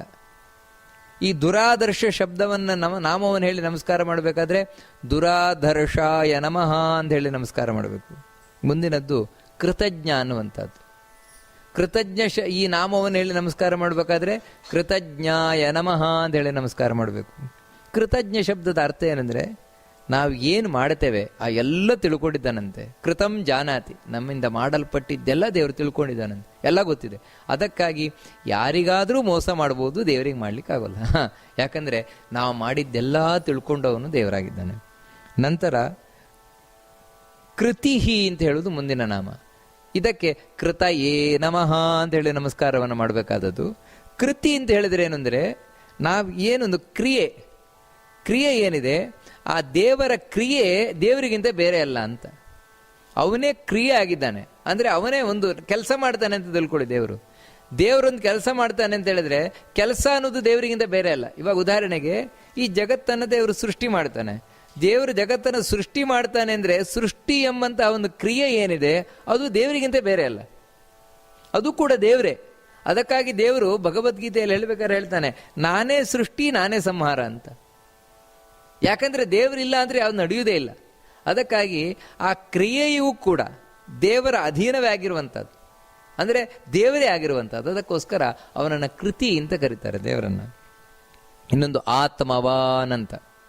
ಇನ್ನೊಂದು ಆ ಆತ್ಮವಾನ್ ಎನ್ನುವಂತಹ ಶಬ್ದವನ್ನು ಹೇಳಿ ನಾವು ನಾಮವನ್ನು ಹೇಳಿ ನಮಸ್ಕಾರ ಮಾಡಬೇಕಾದ್ರೆ ಆತ್ಮವತೇ ನಮಃ ಅಂತ ಹೇಳಿ ನಮಸ್ಕಾರ ಮಾಡಬೇಕು. ಇಲ್ಲಿ ಆತ್ಮ ಅನ್ನುವುದಕ್ಕೆ ಅನೇಕ ಅರ್ಥ. ಅದರಲ್ಲಿ ಒಂದೇನೆಂದ್ರೆ ಆತ್ಮ ಅಂದರೆ ಮನಸ್ಸು ಅಂತ ಅರ್ಥ. ಈ ಮನಸ್ಸು ನಮ್ಮ ಮನಸ್ಸುಗಳೇನೇನಿದೆ ಅದರ ಒಡೆಯನಾಗಿರುವವನು. ಅದಕ್ಕಾಗಿ ಎಲ್ಲರ ಮನಸ್ಸೇನಿದೆ ಅದು ಅವನಿಗೆ ಸೇರಿದ್ದು, ಅವನದರ ಒಡೆಯ. ಅದಕ್ಕೋಸ್ಕರ ಅವನನ್ನು ಆತ್ಮವಾನ್ ಅಂತ ಕರೀತಾರೆ. ಮುಂದಿನದ್ದು ಈ ಶ್ಲೋಕ ಯಾವುದು ಅಂತ ಹೇಳಿದ್ರೆ, ಸುರೇಶ ಶರಣಂ ಶರ್ಮ ವಿಶ್ವರೇತಾ ಪ್ರಜಾಭವ ಅಹ ಸಂವತ್ಸರೋ ವ್ಯಾಲ ಪ್ರತ್ಯಯ ಸರ್ವದರ್ಶನ. ಇಲ್ಲಿ ಕೆಲವರು ತಪ್ಪು ಹೇಳ್ತಾರೆ. ಏನಂದ್ರೆ ಸುರೇಶ ಶರಣಂ ಶರ್ಮ ವಿಶ್ವರೇತಾ ಪ್ರಜಾಭವ ಅಂತ ಹೇಳ್ತಾರೆ. ತಪ್ಪದು. ಸುರೇಶ ಶರಣಂ ಶರ್ಮ ಅಂತಿಲ್ಲ, ಶರ್ಮ ನೋಡಿ ಅಷ್ಟೇ ಹೇಳಬೇಕು. ಸುರೇಶ ಶರಣಂ ಶರ್ಮ ವಿಶ್ವರೇತಾ ನೋಡಿ, ಅಲ್ಲಿ ವಿಶ್ವರೇತಾ ಪ್ರಜಾ ಅಲ್ಲ, ವಿಶ್ವರೇತಾ ಆ ರೀತಿ ವಿಶ್ವರೇತಾ ಪ್ರಜಾಭವ ಮಹಾಪ್ರಾಣ ಇದೆ, ಭವ ಅಂತ. ನಂತರ ಅಹ ಸಂವತ್ಸರೋ ವ್ಯಾಲ, ಅಲ್ಲಿ ನೋಡಿ ಅಹ ಸಂವತ್ಸರೋ ವ್ಯಾಲ ಅಂತ, ವ್ಯಾಲ ಅಂತ ದೀರ್ಘ ಮಾಡ್ಲಿಕ್ಕಿಲ್ಲ. ಅಹ ಸಂವತ್ಸರೋ ವ್ಯಾಲ ಪ್ರತ್ಯಯ ಸರ್ವದರ್ಶನ ಅಂತ ಈ ರೀತಿ. ಇಲ್ಲಿ ಮೊದಲ ಈ ಶ್ಲೋಕದಲ್ಲಿ ಮೊದಲ ನಾಮ ಯಾವುದು ಅಂತ ಹೇಳಿದ್ರೆ ಸುರೇಶ ಅಂತ. ಸುರೇಶಾಯ ನಮಃ ಅಂತ ನಮಸ್ಕಾರ ಮಾಡಬೇಕು. ಸುರೇಶ ಶಬ್ದದ ಅರ್ಥ ಏನಂದ್ರೆ, ಸುರರು ಅಂದ್ರೆ ಗೊತ್ತು, ದೇವತೆಗಳು, ದೇವತೆಗಳ ಒಡೆಯನಾಗಿರುವವನು. ಮುಂದೆ ಶರಣಂ ಅಂತ, ಇಲ್ಲಿ ನಮಸ್ಕಾರ ಮಾಡಬೇಕಾದ್ರೆ ಶರಣಾಯ ನಮಃ. ಯಾಕೆ ದೇವರನ್ನು ಶರಣು ಅಂತ ಕರೀತಾರೆ, ಶರಣ ಅಂತ ಕರೀತಾನೆ ಅಂದ್ರೆ, ಶರಣ ಅಂದ್ರೆ ಆಶ್ರಯ, ಶೆಲ್ಟರ್. ಪ್ರತಿಯೊಬ್ಬರಿಗೂ ಕೂಡ ಆಶ್ರಯದಾತನಾಗಿರುವವನು ಇವನೇ. ಪ್ರತಿಯೊಬ್ಬರನ್ನು ಆಶ್ರಯ ಕೊಡ್ತಾ ಇರುವವನು ಇವನೇ. ನಾವಿಲ್ಲಿ ಬದುಕಿದ್ದೇವೆ ಅಂತ ಹೇಳಿದ್ರೆ ಅದು ಭಗವಂತನ ನೆರಳಿನ ಅಡಿಯಲ್ಲಿ, ಭಗವಂತನ ಅನುಗ್ರಹದ ಅಡಿಯಲ್ಲೇ ಬದುಕುವಂಥದ್ದು. ಅದಕ್ಕೆ ಅವನಿಗೆ ಶರಣ ಅಂತ ಹೆಸರು. ನಂತರ ಶರ್ಮ, ಇಲ್ಲಿ ನಮಸ್ಕಾರ ಮಾಡಬೇಕಾದ್ರೆ ಶರ್ಮಾಯ ನಮಃ ಅಂತ. ಶರ್ಮ ಅಂತ ಹೇಳಿದ್ರೆ ಸಂಸ್ಕೃತದಲ್ಲಿ ಅರ್ಥ ಏನು ಅಂದ್ರೆ ಆನಂದ ಸ್ವರೂಪಿ ಅಂತ. ದೇವರು ಅಂತ ಹೇಳಿದ್ರೆ ಆನಂದ, ಸುಖ ಬೇರೆ ಅಲ್ಲ, ದೇವರ ಬೇರೆ ಅಲ್ಲ. ಅದಕ್ಕೆ ಅವನನ್ನು ಶರ್ಮ ಅಂತ ಕರೀತಾರೆ. ನಂತರ ವಿಶ್ವರೇತಾಹ ಅಂತ, ಇಲ್ಲಿ ನಮಸ್ಕಾರ ಮಾಡಬೇಕಾದ್ರೆ ವಿಶ್ವರೇತಸೇ ನಮಃ ಅಂತ ಹೇಳಿ ದೇವರಿಗೆ ನಮಸ್ಕಾರ ಮಾಡಬೇಕು. ದೇವರಿಗೆ ಏನು ವಿಶ್ವರೇತಸ್ ಅಂತ ಹೇಳಿದ್ರೆ ಏನಂದ್ರೆ, ದೇವರ ರೇತಸ್ ಏನಿದೆ ವೀರ್ಯ, ದೇವರ ವೀರ್ಯ ಅಂತ ಹೇಳಿದ್ರೆ ಈ ಮನುಷ್ಯ ಲೋಕದಲ್ಲಿ ಯಾರು ಮನುಷ್ಯರಿದ್ದಾರಲ್ಲ ಆಗಲ್ಲ. ಮತ್ತೇನಂದ್ರೆ ಈ ಜಗತ್ತೇ ಭಗವಂತನ ವೀರ್ಯ ಅಂತ, ರೇತಸ್ ಅಂತ. ಇದನ್ನ ಭಗವದ್ಗೀತೆಯಲ್ಲಿ ಹೇಳ್ತಾನೆ. ನಾನು ನನ್ನ ಪತ್ನಿಯಾದ ಲಕ್ಷ್ಮಿಯಲ್ಲಿ ಈ ಜಗತ್ತೆಂಬಂತಹ ವೀರ್ಯವನ್ನು ಇಡ್ತೇನೆ ಅಂತ. ಮಮಯೋನಿರ್ ಮಹದ್ಬ್ರಹ್ಮ ತಸ್ಮಿನ್ ಗರ್ಭಂ ದಧಾಮ್ಯಹಂ ಅಂತ. ಅದರಿಂದಾಗಿ ಅವಳು ಈ ಜಗತ್ತನ್ನು ಹಡಿತಾಳೆ ಅಂತ. ಅದಕ್ಕೆ ಆ ಭಗವಂತನ ರೇತಸ್ಸು ಅಂತ ಹೇಳಿದ್ರೆ ವೀರ್ಯ ಅಂತ ಹೇಳುವುದೇನಿದೆ, ಇಡೀ ಜಗತ್ತೇ ಆಗಿದೆ ಅಂತ ಹೇಳ್ತಾ ಇರುವಂಥದ್ದು. ಇದು ವಿಶ್ವರೇತಾಹ. ನಂತರ ಪ್ರಜಾಭವ ಅಂತ ಹೇಳ್ತಾ ಇದೆ ಮುಂದಿನ ನಾಮ. ಇದಕ್ಕೆ ನಮಸ್ಕಾರ ಮಾಡಬೇಕಾದ್ರೆ ಪ್ರಜಾಭವಾಯ ನಮಃ ಅಂತ ಹೇಳಿ ನಮಸ್ಕಾರ ಮಾಡಬೇಕು. ಪ್ರಜಾ ಅಂತ ಹೇಳಿದ್ರೆ ಪ್ರಜೆಗಳು, ಪ್ರಜೆಗಳು ಅಂತ ಹೇಳಿದ್ರೆ ಚೆನ್ನಾಗಿ ಹುಟ್ಟಿ ಬಂದಿರುವವರು. ಯಾರು ಈ ರೀತಿ ಚೆನ್ನಾಗಿ ಹುಟ್ಟಿ ಬರುವ ಪ್ರಜೆಗಳೇನಿದ್ದಾರೆ ಅವರೆಲ್ಲರೂ ಚೆನ್ನಾಗಿ ಹುಟ್ಟಿ ಬಂದಿರೋದು ಯಾರಿಂದ ಅಂದ್ರೆ ಇವನಿಂದಲೇ. ಪ್ರಜೆಗಳೆಲ್ಲರೂ ಇವನಿಂದಲೇ ಉಂಟಾಗುವಂಥವರು, ಭಗವಂತನಿಂದಲೇ. ಅದಕ್ಕೋಸ್ಕರವೇ ಇವನ ಪ್ರಜಾಭವ ಅಂತ ಕರೀತಾರೆ. ನಂತರ ಆಹಾಹ ಅಂತ, ಇಲ್ಲಿ ನಮಸ್ಕಾರ ಮಾಡಬೇಕಾದ್ರೆ ಅನ್ಹೇ ನಮಃ ಅಂತೇಳಿ ನಮಸ್ಕಾರ ಮಾಡಬೇಕಾದದ್ದು. ಇಲ್ಲಿ ಯಾಕೆ ಭಗವಂತನನ್ನ ಅಹ ಅಂತ ಕರೀತಾರೆ ಅಂತ ಹೇಳಿದ್ರೆ, ವಾಸ್ತವಿಕವಾಗಿ ಅಹ ಅಂತ ಹೇಳಿದ್ರೆ ಹಗಲು ಅಂತ ಅಷ್ಟೇ ಅರ್ಥ. ಆದರೆ ಸಾಮಾನ್ಯವಾಗಿ ಇಲ್ಲಿ ಅಷ್ಟೇ ಅಲ್ಲ. ಅಹ ಅಂತ ಹೇಳಿದ್ರೆ ಅಹೇಯತ್ವಾತ್, ಬಿಡಲಾರದವನು ಭಗವಂತ. ತೊರೆದು ಜೀವಿಸಬಹುದೇ ಹರಿನಿನ್ನ ಚರಣವ ಅಂತ ಹೇಳಿದಾಗೆ ದೇವರು ಬಿಟ್ಟಿರಲಾಗದ ಬೆಳಕವನು. ಆ ಬೆಳಕನ್ನು ಬಿಟ್ಟಿರ್ಲಿಕ್ಕೆ ಸಾಧ್ಯವೇ ಇಲ್ಲ. ಅದಕ್ಕೆ ದೇವರನ್ನ ಅಹಹ ಅಂತ ಕರೀತಾರೆ. ಮುಂದೆ ಭಗವಂತನನ್ನ ಸಂವತ್ಸರ ಅಂತ ಕರೀತಾರೆ. ಯಾಕೆ ದೇವರನ್ನ ಸಂವತ್ಸರ ಅಂತ ಕರೀತಾರೆ ಅಂದ್ರೆ ನೋಡಿ, ತುಂಬಾ ಚೆನ್ನಾಗಿರುವ ಇದೆ ಅರ್ಥ. ಇಲ್ಲಿ ನಮಸ್ಕಾರ ಮಾಡಬೇಕಾದ್ರೆ ಸಂವತ್ಸರಾಯ ನಮಃ ಅಂತೇಳಿ ನಮಸ್ಕಾರ ಮಾಡಬೇಕು. ಯಾಕೆ ದೇವರನ್ನ ಸಂವತ್ಸರ ಅಂತ ಕರೀತಾರೆ ಅಂದ್ರೆ, ಸಂ ವತ್ಸ ರ ಮೂರು. ಸಂ ಅಂತ ಹೇಳಿದ್ರೆ ಒಂದೇನು ಅಂತ ಹೇಳಿದ್ರೆ ತನ್ನಲ್ಲಿ, ಸಂ ಚೆನ್ನಾಗಿ, ವತ್ಸ ಅಂದ್ರೆ ಯಾರು ವಾಸ ಮಾಡ್ತಾ ಇದ್ದಾರೋ, ಅಂದ್ರೆ ತನ್ನಲ್ಲಿ ವಾಸ ಮಾಡ್ತಾ ಇರುವುದು ಅಂತ ಹೇಳಿದ್ರೆ ಭಗವಂತನಲ್ಲೇ ಮನಸ್ಸನ್ನ ನೆಟ್ಟು ಯಾರಿದ್ದಾರೋ ಅವರು ದೇವರಲ್ಲಿ ವಾಸ ಮಾಡ್ತಾ ಇರುವವರು. ಅಂಥವರನ್ನ ರ ರ ಅಂದ್ರೆ ರಮಯತಿ, ಖುಷಿ ಕೊಡ್ತಾನೆ ದೇವರು. ತನ್ನಲ್ಲೇ ಮನಸ್ಸನ್ನಿಟ್ಟ ಭಕ್ತರಿಗೆ ಯಾವತ್ತೂ ಸಂತೋಷ ಕೊಡುವುದರಿಂದಾಗಿ ಸಂವತ್ಸರ, ಸಂವತ್ಸರ ಅಂತ ದೇವರನ್ನ ಕರೀತಾರೆ. ಅದೇ ರೀತಿ ವ್ಯಾಲಹ ಅಂತ ನೋಡಿ, ಇಲ್ಲಿ ನಮಸ್ಕಾರ ಮಾಡಬೇಕಾದ್ರೆ ವ್ಯಾಲಾಯ ನಮಃ ಅಂತ ನಮಸ್ಕಾರ ಮಾಡಬೇಕು. ವ್ಯಾಲ ಶಬ್ದಕ್ಕರ್ಥ ಏನಂದ್ರೆ ಸರ್ಪ ಅಂತ. ಸಂಸ್ಕೃತದಲ್ಲಿ ವ್ಯಾಲ ಅಂದ್ರೆ ಹಾವು ಅಂತ. ದೇವರಿಗೆ ಹಾವು ಅಂತ ಕರೀತಾರೆ. ಯಾಕೋಸ್ಕರ ಅಂದರೆ ಯಾರು ದುಷ್ಟರಿದ್ದಾರೆ, ದುಷ್ಟರಿಗೆ ವಿಷಸರ್ಪದಂತಿರುವವನು ದೇವರು ಅಂತ. ಅದಕ್ಕಾಗಿ ಅವನನ್ನ ವ್ಯಾಲ ಅಂತ ಕರೀತಾರೆ. ಅಥವಾ ಇನ್ನೊಂದು ರೀತಿಯಿಂದಲೇ ಹೇಳಬಹುದು. ಯಾವುದು ಅಂತ ಹೇಳಿದ್ರೆ ವಿ ಅಲ ವ್ಯಾಲ. ವಿ ಅಂತ ಹೇಳಿದ್ರೇನು ವಿಶೇಷವಾಗಿ, ಅಲ ಅಂದ್ರೆ ಅಲತಿ ಅಂತ ಹೇಳಿದ್ರೆ ಅಲಂಕರಿಸುವವನು. ನಮ್ಮನ್ನ ಚೆನ್ನಾಗಿ ಅಲಂಕರಿಸುವವನು ಯಾರು ಅಂದ್ರೆ ದೇವರೇ. ನಾವು ಮಾಡಿಕೊಂಡ ಅಲಂಕಾರ ಯಾವಾಗ ಸಾರ್ಥಕ ಆಗತ್ತೆ ಅಂದ್ರೆ ದೇವರು ನಮ್ಮನ್ನು ಅಲಂಕರಿಸಿದಾಗ. ಅದಕ್ಕೆ ಅಲಂಕಾರ ಅನ್ನೋದು ಎಲ್ಲರನ್ನೂ ಚೆನ್ನಾಗಿ ಕಾಣುವಾಗ ಮಾಡುವುದಿಲ್ವಲ್ಲ. ಕೆಲವರಿಗೆ ಅಲಂಕಾರ ಅನ್ನೋದು ಬಹಳ ಚೆನ್ನಾಗಿ ಅಲಂಕಾರಗೊಳ್ತದೆ, ಇನ್ನು ಕೆಲವರಿಗೆ ಏನು ಅಲಂಕಾರ ಮಾಡ್ಕೊಂಡಿದ್ದಾರೆ ನೋಡ್ಲಿಕ್ಕೆ ಆಗೋಲ್ಲ, ಈ ರೀತಿ ಹೇಳೋದುಂಟು. ಯಾಕಂದ್ರೆ ದೇವರು ನಮ್ಮನ್ನು ಅಲಂಕರಿಸಬೇಕು, ಅದಕ್ಕೆ ಅವನು ವ್ಯಾಲ ಅಂತ ಕರೀತಾರೆ ದೇವರಿಗೆ. ನಂತರ ಪ್ರತ್ಯಯ ಅಂತ. ಪ್ರತ್ಯಯ ಅಂತ ದೇವರನ್ನು ಯಾಕೆ ಕರೀತಾರೆ ಅಂದ್ರೆ ಪ್ರತ್ಯೇಕಂ ಅಯತೆ ಅಂತ. ಪ್ರತ್ಯೇಕವಾಗಿ ದೇವರು ಹೋಗ್ತಾನೆ. ಪ್ರತಿಯೊಬ್ಬ ವ್ಯಕ್ತಿಗೂ ಸಂಬಂಧಪಟ್ಟಾಗೆ ದೇವರು ಪ್ರತ್ಯೇಕವಾಗಿದ್ದಾನೆ. ನಾವೇನು ತಿಳ್ಕೊಂಡಿದ್ದೇವೆ ಅಂದರೆ ದೇವರು ಅಂತ ಹೇಳಿದ್ರೆ ದೇವಸ್ಥಾನದ ಎಲ್ರಿಗೂ ಒಬ್ಬನೇ ಅಂತ. ಹೌದು, ದೇವಸ್ಥಾನದಲ್ಲಿರುವ ವಿಗ್ರಹ ಎಲ್ರಿಗೂ ಸಂಬಂಧಪಟ್ಟಾಗ ಒಂದೇ ಇರ್ಬೋದು, ಆದರೆ ಪ್ರತಿಯೊಬ್ಬ ವ್ಯಕ್ತಿಯ ಒಳಗೂ ದೇವರು ಕೂತಿದ್ದಾನೆ. ಹೇಗಂತ ಹೇಳಿದ್ರೆ ಬಿಂಬರೂಪನಾಗಿ ದೇವರು ಕೂತಿದ್ದಾನೆ. ಪ್ರತಿಯೊಬ್ಬರಿಗೂ ಬೇರೆ ಬೇರೆ ಬೇರೆ ಬೇರೆ. ಯಾಕಂದ್ರೆ ಆ ಜೀವನನ್ನ ಸದಾ ರಕ್ಷಣೆಯನ್ನ ಮಾಡ್ತಾ, ಅದಕ್ಕೆ ಅವನಿಗೆ ಪ್ರತ್ಯಯ ಅಂತ ಹೆಸರು. ದೇವರು ಪ್ರತಿಯೊಬ್ಬನ ಒಳಗೂ ಬಿಂಬರೂಪನಾಗಿ ಪ್ರವೇಶಿಸಿರುವವನು. ಇನ್ನು ಸರ್ವದರ್ಶನ, ಇದು ಸ್ಪಷ್ಟವೇ, ಎಲ್ಲವನ್ನ ಕಣ್ಣಾರೆ ನೋಡ್ತಾ ಇರುವವನು ದೇವರು. ಅದರಿಂದಾಗಿ ದೇವರ ಕಣ್ಣಿನಿಂದ ತಪ್ಪಿಸಿಕೊಳ್ಳಿಕ್ಕೆ ಯಾರ ಕೈಯಿಂದಲೂ ಸಾಧ್ಯ ಇಲ್ಲ. ಅದಕ್ಕೆ ಅವನು ಸರ್ವದರ್ಶನ ಅಂತ ಹೆಸರು. ಅಜಸ್ಸರ್ವೇಶ್ವರ ಸಿದ್ಧ ಸಿದ್ಧಿ ಸರ್ವಾದಿರಚ್ಯುತಃ ವೃಷಾ ಕಪಿರಮೇಯಾತ್ಮ ಸರ್ವಯೋಗ ವಿನಿಸೃತಃ. ಇಲ್ಲಿ ಉಚ್ಚಾರಣೆಯಲ್ಲಿ ಸ್ವಲ್ಪ ಗಮನಿಸಬೇಕಾದದ್ದು ಅಜಃ. ನೋಡಿ, ಅಜ ಸರ್ವೇಶ್ವರ ಅಂದ್ರೆ ಅಲ್ಲಿ ವಿಸರ್ಗ ಇದೆ, ಅಜಃ. ಅದನ್ನ ಒಟ್ಟಿಗೆ ಸೇರಿಸಿ ಹೇಳಬೇಕಾದ್ರೆ ಅಜಃ ಸರ್ವೇಶ್ವರ ಅಂತ ಆ ರೀತಿ ಹೇಳಬೇಕಾದದ್ದು. ಸಿದ್ಧ, ಅಲ್ಲಿ ಮಹಾಪ್ರಾಣ ಇದೆ, ಅದರೊಟ್ಟಿಗೆ ವಿಸರ್ಗ ಸಮೇತ ಇದೆ. ಸಿದ್ಧ ಸಿದ್ಧಿ ಸರ್ವಾದಿರಚ್ಯುತಃ ಅಂದ್ರೆ ಮಹಾಪ್ರಾಣ ಇದೆ. ಇನ್ನು ವೃಷಾ ಕಪಿರಮೇಯಾತ್ಮ, ಅಲ್ಲಿ ದೀರ್ಘ ಇದೆ, ಅದರಿಂದಾಗಿ ವೃಷಾ ಕಪಿರಮೇಯಾತ್ಮ ಅಂತ ದೀರ್ಘ ಹೇಳಬೇಕು. ಸರ್ವಯೋಗ ವಿನಿಸೃತಃ, ಈ ರೀತಿ. ಇದರ ಅರ್ಥ ಏನು ಅಂತ ಹೇಳಿದ್ರೆ, ಇದು ಭಗವಂತನ ಯಾವ ಗುಣಗಳನ್ನು ತಿಳಿಸ್ತಾ ಇದೆ ಅಂತ ನಾವು ಚಿಂತನೆಯನ್ನು ಮಾಡ್ಕೊಂಡು ಬಂದರೆ, ಮೊದಲು ಅಜಾಯ ನಮಃ ಅಂತ ಭಗವಂತನಿಗೆ ನಮಸ್ಕಾರ ಮಾಡಬೇಕಾದದ್ದು.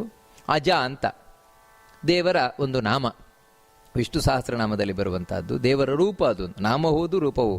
ಈ ಅಜ ಶಬ್ದಕ್ಕೆ ಅರ್ಥ ಏನು ಅಂತ ಹೇಳಿದ್ರೆ, ಭಗವಂತ ಇಲ್ಲಿ ಬರ್ತಾನೆ, ಕೃಷ್ಣನಾಗಿ ಬರ್ತಾನೆ, ರಾಮನಾಗಿ ಬರ್ತಾನೆ, ವಾಮನನಾಗಿ ಬರ್ತಾನೆ. ಈ ರೀತಿ ದೇವರು ನಾನಾ ರೂಪಗಳಿಂದ ಇಲ್ಲಿಗೆ ಬರ್ತಾನೆ. ಆದರೆ ಭಗವಂತನ ಎಲ್ಲ ರೂಪಗಳು ಕೂಡ ನಮ್ಮ ಹಾಗೆ ಇರುವಂತಹದ್ದಲ್ಲ. ಮತ್ತೇನು ಅಂತ ಹೇಳಿದ್ರೆ, ಅದು ನ ಜಾಯತೆ, ನಮ್ಮ ಹಾಗೆ ಹುಟ್ಟುವುದಿಲ್ಲ. ಅಂದ್ರೆ ನಮ್ಮ ಹಾಗೆ ಅಂತ ಹೇಳಿದ್ರೆ, ನಾವು ಅಪ್ಪನ ವೀರ್ಯವನ್ನ ಸೇರ್ಕೊಳ್ತೇವೆ, ಅಮ್ಮನ ಹೊಟ್ಟೆ ಒಳಗೆ ಹೋಗ್ತೇವೆ, ಅಮ್ಮನ ರಕ್ತದ ಸಂಬಂಧ ಆಗತ್ತೆ. ಆನಂತರ ಅಲ್ಲಿ ನಮಗೊಂದು ಜಡವಾದ ದೇಹ ಬರ್ತದೆ, ಮಣ್ಣು ನೀರು ಬೆಂಕಿ ಗಾಳಿ ಆಕಾಶದ ದೇಹ ಬರ್ತದೆ, ಇದು ಪಂಚಭೌತಿಕ ದೇಹ ಬರ್ತದೆ. ಈ ದೇಹದಿಂದಾಗಿ ಹಸಿವು ಬಾಯಾರಿಕೆಗಳು ಬರ್ತದೆ. ಒಂದು ದಿನ ಈ ದೇಹ ಹಡಿತದೆ, ಮತ್ತೆ ಬೆಳೀತದೆ, ಆಮೇಲೆ ಮುಪ್ಪಾಗತ್ತೆ, ಒಂದು ದಿನ ಸಾಯುತ್ತೆ ಅಂದ್ರೆ ಈ ದೇಹ ಬಿಟ್ಟು ಹೋಗ್ತೇವೆ. ಈ ರೀತಿ ಎಲ್ಲ ನಮಗಿದೆ. ಆದರೆ ಭಗವಂತ ಈ ರೀತಿ ನಮ್ಮ ಹಾಗೆ ದೇಹವೇ ಬರೋಲ್ವಂತೆ, ಅವನಿಗೆ ನಮ್ಮ ಹಾಗೆ ಹುಟ್ಟುವುದಿಲ್ವಂತೆ. ದೇವರು ನಮಗಿಂದ ಬೇರೆ ರೀತಿ, ಅವನು ವೈಕುಂಠದಿಂದ ಇಳುಕೊಂಡು ಬರುವವನು. ಅದಕ್ಕೆ ಅವನನ್ನು ಅವತಾರ ಅಂತ ಕರೆಯುವುದು. ನಮ್ಮನ್ನು ಹುಟ್ಟುವುದು ಅಂತ ಕರಿತೇವೆ, ದೇವರದ ಅವತಾರ ಅಂತ ಕರಿತೇವೆ. ಯಾಕೆ ವ್ಯತ್ಯಾಸ ಏನು ಅಂತ ಹೇಳಿದ್ರೆ, ದೇವರು ಮೇಲಿಂದ ತಾನಾಗಿ ಇಳ್ಕೊಂಡು ಬರ್ತಾನೆ, ಅಲ್ಲಿ ವೈಕುಂಠದಲ್ಲಿ ಹೇಗಿದ್ದ ಹಾಗೇ ಬರ್ತಾನೆ. ವೈಕುಂಠದಲ್ಲಿರುವ ಭಗವಂತನಿಗೆ ನಮ್ಮ ಹಾಗೆ ಈ ರೀತಿ ಮಣ್ಣು ನೀರು ಬೆಂಕಿ ಗಾಳಿ ಆಕಾಶ ಈ ಪಾಂಚಭೌತಿಕ ದೇಹ ಇಲ್ಲ, ಅದಕ್ಕಾಗಿ ದೇವರ ದೇಹ ನಾಳೆ ಬಿಡುವಂತಹದ್ದಲ್ಲ. ಹಾಗೆ ಇಲ್ಲಿ ಬರ್ತಾನೆ, ಇಲ್ಲಿಯೂ ಕೂಡ ಹಾಗೆ ಕಾಣಿಸಿಕೊಳ್ತಾನೆ. ಇವಾಗ ಕೃಷ್ಣ ರಾಮ ಎಲ್ಲ ನಮ್ಮ ಹಾಗೆ ಈ ಜಡದೇಹ ಇದ್ದವರಲ್ಲ, ಅದಕ್ಕಿಂತ ಬೇರೆಯಾಗಿದ್ದವನು. ಅದಕ್ಕೆ ಏನು ಕರಿತೇವೆ ಅಂದ್ರೆ ಅಪ್ರಾಕೃತ ದೇಹ ಅಂತ ದೇವರದ್ದು. ಅದಕ್ಕೆ ಅವನನ್ನು ಅಜ ಅಂತ ಕರೀತಾರೆ. ಅಜ ಅಂತ ಹೇಳಿದ್ರೆ ನಮ್ಮ ಹಾಗೆ ನಜಾಯತೆ, ಪ್ರಾಕೃತ ಶರೀರೇಣ ನಜಾಯತೆ ಅಂದ್ರೆ ನಮ್ಮ ಹಾಗೆ ಈ ದೇಹ ಏನಿದೆ ಇದರಿಂದ ಹುಟ್ಟಿ ಬರುವವನಲ್ಲ ದೇವರು. ನಂತರ ಸರ್ವೇಶ್ವರ ಅಂತ. ಸರ್ವೇಶ್ವರ ಅಂದ್ರೆ ನಮಸ್ಕಾರ ಮಾಡಬೇಕಾದ್ರೆ ಸರ್ವೇಶ್ವರಾಯ ನಮಃ ಅಂತ ಹೇಳಿ ನಮಸ್ಕಾರವನ್ನು ಮಾಡಬೇಕಾದದ್ದು. ಸರ್ವ ಅಂತ ಹೇಳಿದ್ರೆ ನಾವು ತಿಳ್ಕೊಂಡಾಗ ಎಲ್ಲವೂ ಸರ್ವ ಅಂತ, ಎಲ್ಲದರ ಒಡೆಯ. ಈಶ್ವರ ಅಂದ್ರೆ ಒಡೆಯ, ಎಲ್ಲದರ ಒಡೆಯ ದೇವರು. ಅಂದ್ರೆ ಈ ಪ್ರಪಂಚದಲ್ಲಿ ಯಾವ ಒಂದು ಅಣುವಿನಿಂದ ಹಿಡಿದು ಪ್ರತಿಯೊಂದು ದೊಡ್ಡ ಬೆಟ್ಟದವರೆಗೆ ಇಡೀ ಜಗತ್ತೇನಿದೆ ಎಲ್ಲದಕ್ಕೂ ಓನರ್ ಯಾರಂದ್ರೆ ದೇವರು. ದೇವರಿಗೆ ಸೇರಿದ್ದದು, ಯಾರಿಗೂ ಅಲ್ಲ, ಯಾವ ವ್ಯಕ್ತಿಗೂ ಅಲ್ಲ, ಯಾವ ದೇವತೆಗಳಿಗೂ ಅಲ್ಲ. ಯಾಕಂದ್ರೆ ಸೃಷ್ಟಿ ಮಾಡದವನ ಕೈಗೆ ಇರುವಂತಹದ್ದು ತಾನೆ. ಅಂದ್ರೆ ಈ ಜಗತ್ತನ್ನೆಲ್ಲ ಸೃಷ್ಟಿ ಮಾಡುವವನು ಭಗವಂತನೇ, ಚತುರ್ಮುಖನ ಒಳಗೆ ಕೂತು ರಕ್ಷಣೆ ಮಾಡುವವನವನೇ, ಸಂಹಾರ ಮಾಡುವವನವನೇ. ಈ ರೀತಿ ಇದೆಲ್ಲ ದೇವರಿಗೇ ಸೇರಿರುವಂತಹದ್ದು ಬ್ರಹ್ಮಾಂಡ. ಅದಕ್ಕಾಗಿ ಅವನು ಸಮಸ್ತ ವಸ್ತುಗಳ, ಸರ್ವ ವಸ್ತುಗಳ ಈಶ್ವರ. ಅದಕ್ಕೆ ದೇವರನ್ನು ಸರ್ವೇಶ್ವರ ಅಂತ ಕರೀತಾರೆ. ಆನಂತರ ಭಗವಂತನ ಸಿದ್ಧ ಅಂತ ಕರೀತಾರೆ. ಭಗವಂತನನ್ನು ನಮಸ್ಕಾರ ಮಾಡಬೇಕಾದ್ರೆ ಸಿದ್ಧಾಯ ನಮಃ ಅಂತ ನಮಸ್ಕಾರ ಮಾಡಬೇಕಾದದ್ದು. ಸಿದ್ಧ ಅಂತ ಹೇಳಿದ್ರೇನು? ಭಗವಂತ ಅಂತ ಹೇಳಿದ್ರೆ ಸಿದ್ಧಿಯನ್ನು ಪಡೆದಿರುವವನು, ಸಿದ್ಧನಾಗಿರುವವನು. ಸಿದ್ಧ ಅಂತ ಹೇಳಿದ್ರೆ ಸಾಧಕ ಸಿದ್ಧ ಅಂತ ಕರೀತೇವೆ. ಅಂದ್ರೆ ಸಾಧನೆಯನ್ನ ಮಾಡಿ ಸಿದ್ಧಿ ಪಡೆದವನು. ಏನು ಸಿದ್ಧಿಗಳು ಅಂತ ಹೇಳಿದ್ರೆ ಅಣಿಮ, ಗರಿಮ, ಲಘಿಮ ಅಂತೆಲ್ಲ ಹೇಳ್ತಾರೆ. ಅಂದ್ರೆ ಸಣ್ಣದಾಗುವುದು, ದೊಡ್ಡದಾಗುವುದು, ಹಗುರ ಆಗುವುದು, ಭಾರ ಆಗುವುದು, ಇನ್ನೊಬ್ಬರ ಮನಸ್ಸನ್ನೆಲ್ಲ ತಿಳ್ಕೊಳ್ಳೋದು, ಈ ರೀತಿ ನಾನಾ ವಿಧವಾದ ಸಿದ್ಧಿಗಳಿದೆ. ನಿಜವಾಗಿಯೂ ಕೂಡ ಈ ಎಲ್ಲ ಸಿದ್ಧಿಗಳಿದೆಯಲ್ವಾ, ಇದೆಲ್ಲ ಮುಖ್ಯವಾಗಿರುವುದು ದೇವರ ಹತ್ರನೇ ಅಂತ. ದೇವರ ಅನುಗ್ರಹದಿಂದಲೇ ಇತರ ದೇವತೆಗಳಿಗಾಗಲಿ ಋಷಿಗಳಿಗಾಗಲಿ ಉಳಿದವರಿಗೆಲ್ಲ ಬರುವುದು. ಅದಕ್ಕಾಗಿಯೇ ಅವನನ್ನ ನಿಜವಾದ ಸಿದ್ಧ ಅಂತ ಕರೀತಾರೆ ದೇವರನ್ನ. ನಂತರ ಸಿದ್ಧಿ ಅಂತ ಇನ್ನೊಂದು ದೇವರಿಗೆ ಹೆಸರು. ಇಲ್ಲಿ ನಮಸ್ಕಾರ ಮಾಡಬೇಕಾದ್ರೆ ಸಿದ್ಧಯೇ ನಮಃ. ನೋಡಿ, ಹಿಂದಿನದ್ದು ಸಿದ್ಧಾಯ ನಮಃ, ಇದು ಸಿದ್ಧಯೇ ನಮಃ ಅಂತ ದೇವರಿಗೆ ನಮಸ್ಕಾರವನ್ನು ಮಾಡುವುದು. ಏನು ಇಲ್ಲಿ ಸಿದ್ಧಿ ಅಂತ ಹೇಳಿದ್ರೇನು ಅಂತ ಹೇಳಿದ್ರೆ, ಹೌದು, ಹಿಂದೆ ಕೇಳಿದ್ವು. ಸಿದ್ಧಿ ಅಂದ್ರೆ ಅಣಿಮ, ಗರಿಮ ಇದೆಲ್ಲ ಉಳ್ಳವನು ದೇವರು ಅಂತ. ಆಶ್ಚರ್ಯ ಏನು ಅಂದ್ರೆ, ಹೌದು, ಈ ಸಣ್ಣದಾಗುವುದು, ದೊಡ್ಡದಾಗುವುದು ಎಲ್ಲ ನಾವೇನು ಪವಾಡದ ಶಕ್ತಿಗಳು ಅಂತ ಹೇಳ್ತೇವೆ. ಇದೆಲ್ಲ ಸಂಪೂರ್ಣವಾಗಿರುವುದು ದೇವರಲ್ಲೇ. ಹೌದು, ಉಳಿದವರಿಗೆಲ್ಲ ಬರ್ತದಲ್ವ. ಇವಾಗ ಯಾರೋ ಋಷಿಗಳಿಗಿರ್ಬೋದು, ಜ್ಞಾನಿಗಳಿಗೆ, ಮುನಿಗಳಿಗೆ, ಅವರಿಗೆಲ್ರಿಗೂ ಇಂಥ ಶಕ್ತಿ ಬರ್ತದಲ್ವ. ಅದು ಹೇಗೆ ಬರ್ತದೆ ಅಂತ ಹೇಳಿದ್ರೆ, ಇವಾಗ ಒಬ್ಬ ಋಷಿ ತಾನು ಸಣ್ಣದಾಗ್ತಾನೆ, ಏನು ಕರಿತೇವೆ ಅಣಿಮ ಅಂತ. ಈ ಸಣ್ಣದಾಗುವುದು ಹೇಗಂತ ಹೇಳಿದ್ರೆ ಹಾಗೆ ಅಲ್ಲ, ಮತ್ತೇನು ಅಂದ್ರೆ ಅದು ಒಂದು ಸಿದ್ಧಿ. ಈ ಅಣಿಮ ಎನ್ನುವ ಸಿದ್ಧಿ, ಈ ಸಿದ್ಧಿ ಆ ಋಷಿಗೆ ಬರ್ಲಿಕ್ಕೆ ಕಾರಣ ಏನಂದ್ರೆ ಅದು ದೇವರ ಆರೂಪದಿಂದ ಕೂತಿರ್ತಾನೆ. ಅಂದ್ರೆ ಆ ಸಿದ್ಧಿ ಅನ್ನೋದು ಸಣ್ಣದಾಗುವುದೇನಿದೆ ಅದರಲ್ಲೊಂದು ದೇವರು ಕೂತಿರ್ತಾನೆ. ಅದೇ ರೀತಿ ಇನ್ ಕೆಲವರಿಗೆ ಏನಂದ್ರೆ ದೂರದರ್ಶನ, ಎಲ್ಲೋ ಹಿಮಾಲಯದಲ್ಲಿ ಕೂತು ನಮ್ಮ ಮಾತನ್ನೇ ಕೇಳ್ತಾ ಇರ್ತಾರೆ ಅವ್ರು. ಇವಾಗ ಅದು ಹೇಗೆ ಕೇಳ್ತಾರೆ ಅಂದ್ರೆ ಅದು ದೂರದರ್ಶನ, ದೂರಶ್ರವಣ, ಇಂಥ ಶಕ್ತಿ. ಅದು ಹೇಗ್ರಿ ಬಂತು ಅಂದ್ರೆ ದೇವರು ಅದರಲ್ಲಿ ಕೂತಿದ್ದಾನೆ, ಅದೊಂದು ಸಿದ್ಧಿ. ಆ ಸಿದ್ಧಿಯಲ್ಲಿ ದೇವರು ಕೂತಿದ್ದಾನೆ, ಅದಕ್ಕೆ ಆ ಸಿದ್ಧಿ ಆದದ್ದು. ಇಲ್ಲದ್ರೆ ಅದು ಸಿದ್ಧಿ ಅಲ್ಲ. ಯಾವ ರೀತಿ ನಾವು ಮೊಬೈಲ್ ಇದೆ, ಮೊಬೈಲ್ನಲ್ಲಿ ನಾವು ಸಿಮ್ ಹಾಕ್ತೇವೆ, ಎಲ್ಲ ಮಾಡ್ತೇವೆ, ಮಾಡಿದ್ರು ಕೂಡ ನಮಗೆ ಎಲ್ಲೋ ಮಾತಾಡೋದು, ಫಾರಿನಲ್ಲಿ ಮಾತಾಡೋದು ಕೇಳಬೇಕು ಅಂತ ಹೇಳಿದ್ರೆ ಚಾರ್ಜ್ ಅಂತೂ ಮಾಡಲೇಬೇಕು ತಾನೆ. ಅದರಲ್ಲಿ ಕರೆಂಟ್ ಇಲ್ಲ, ಚಾರ್ಜ್ ಇಲ್ಲ ಅಂತ ಹೇಳಿದ್ರೆ ಏನೂ ಕೆಲಸ ಮಾಡೋಲ್ಲ.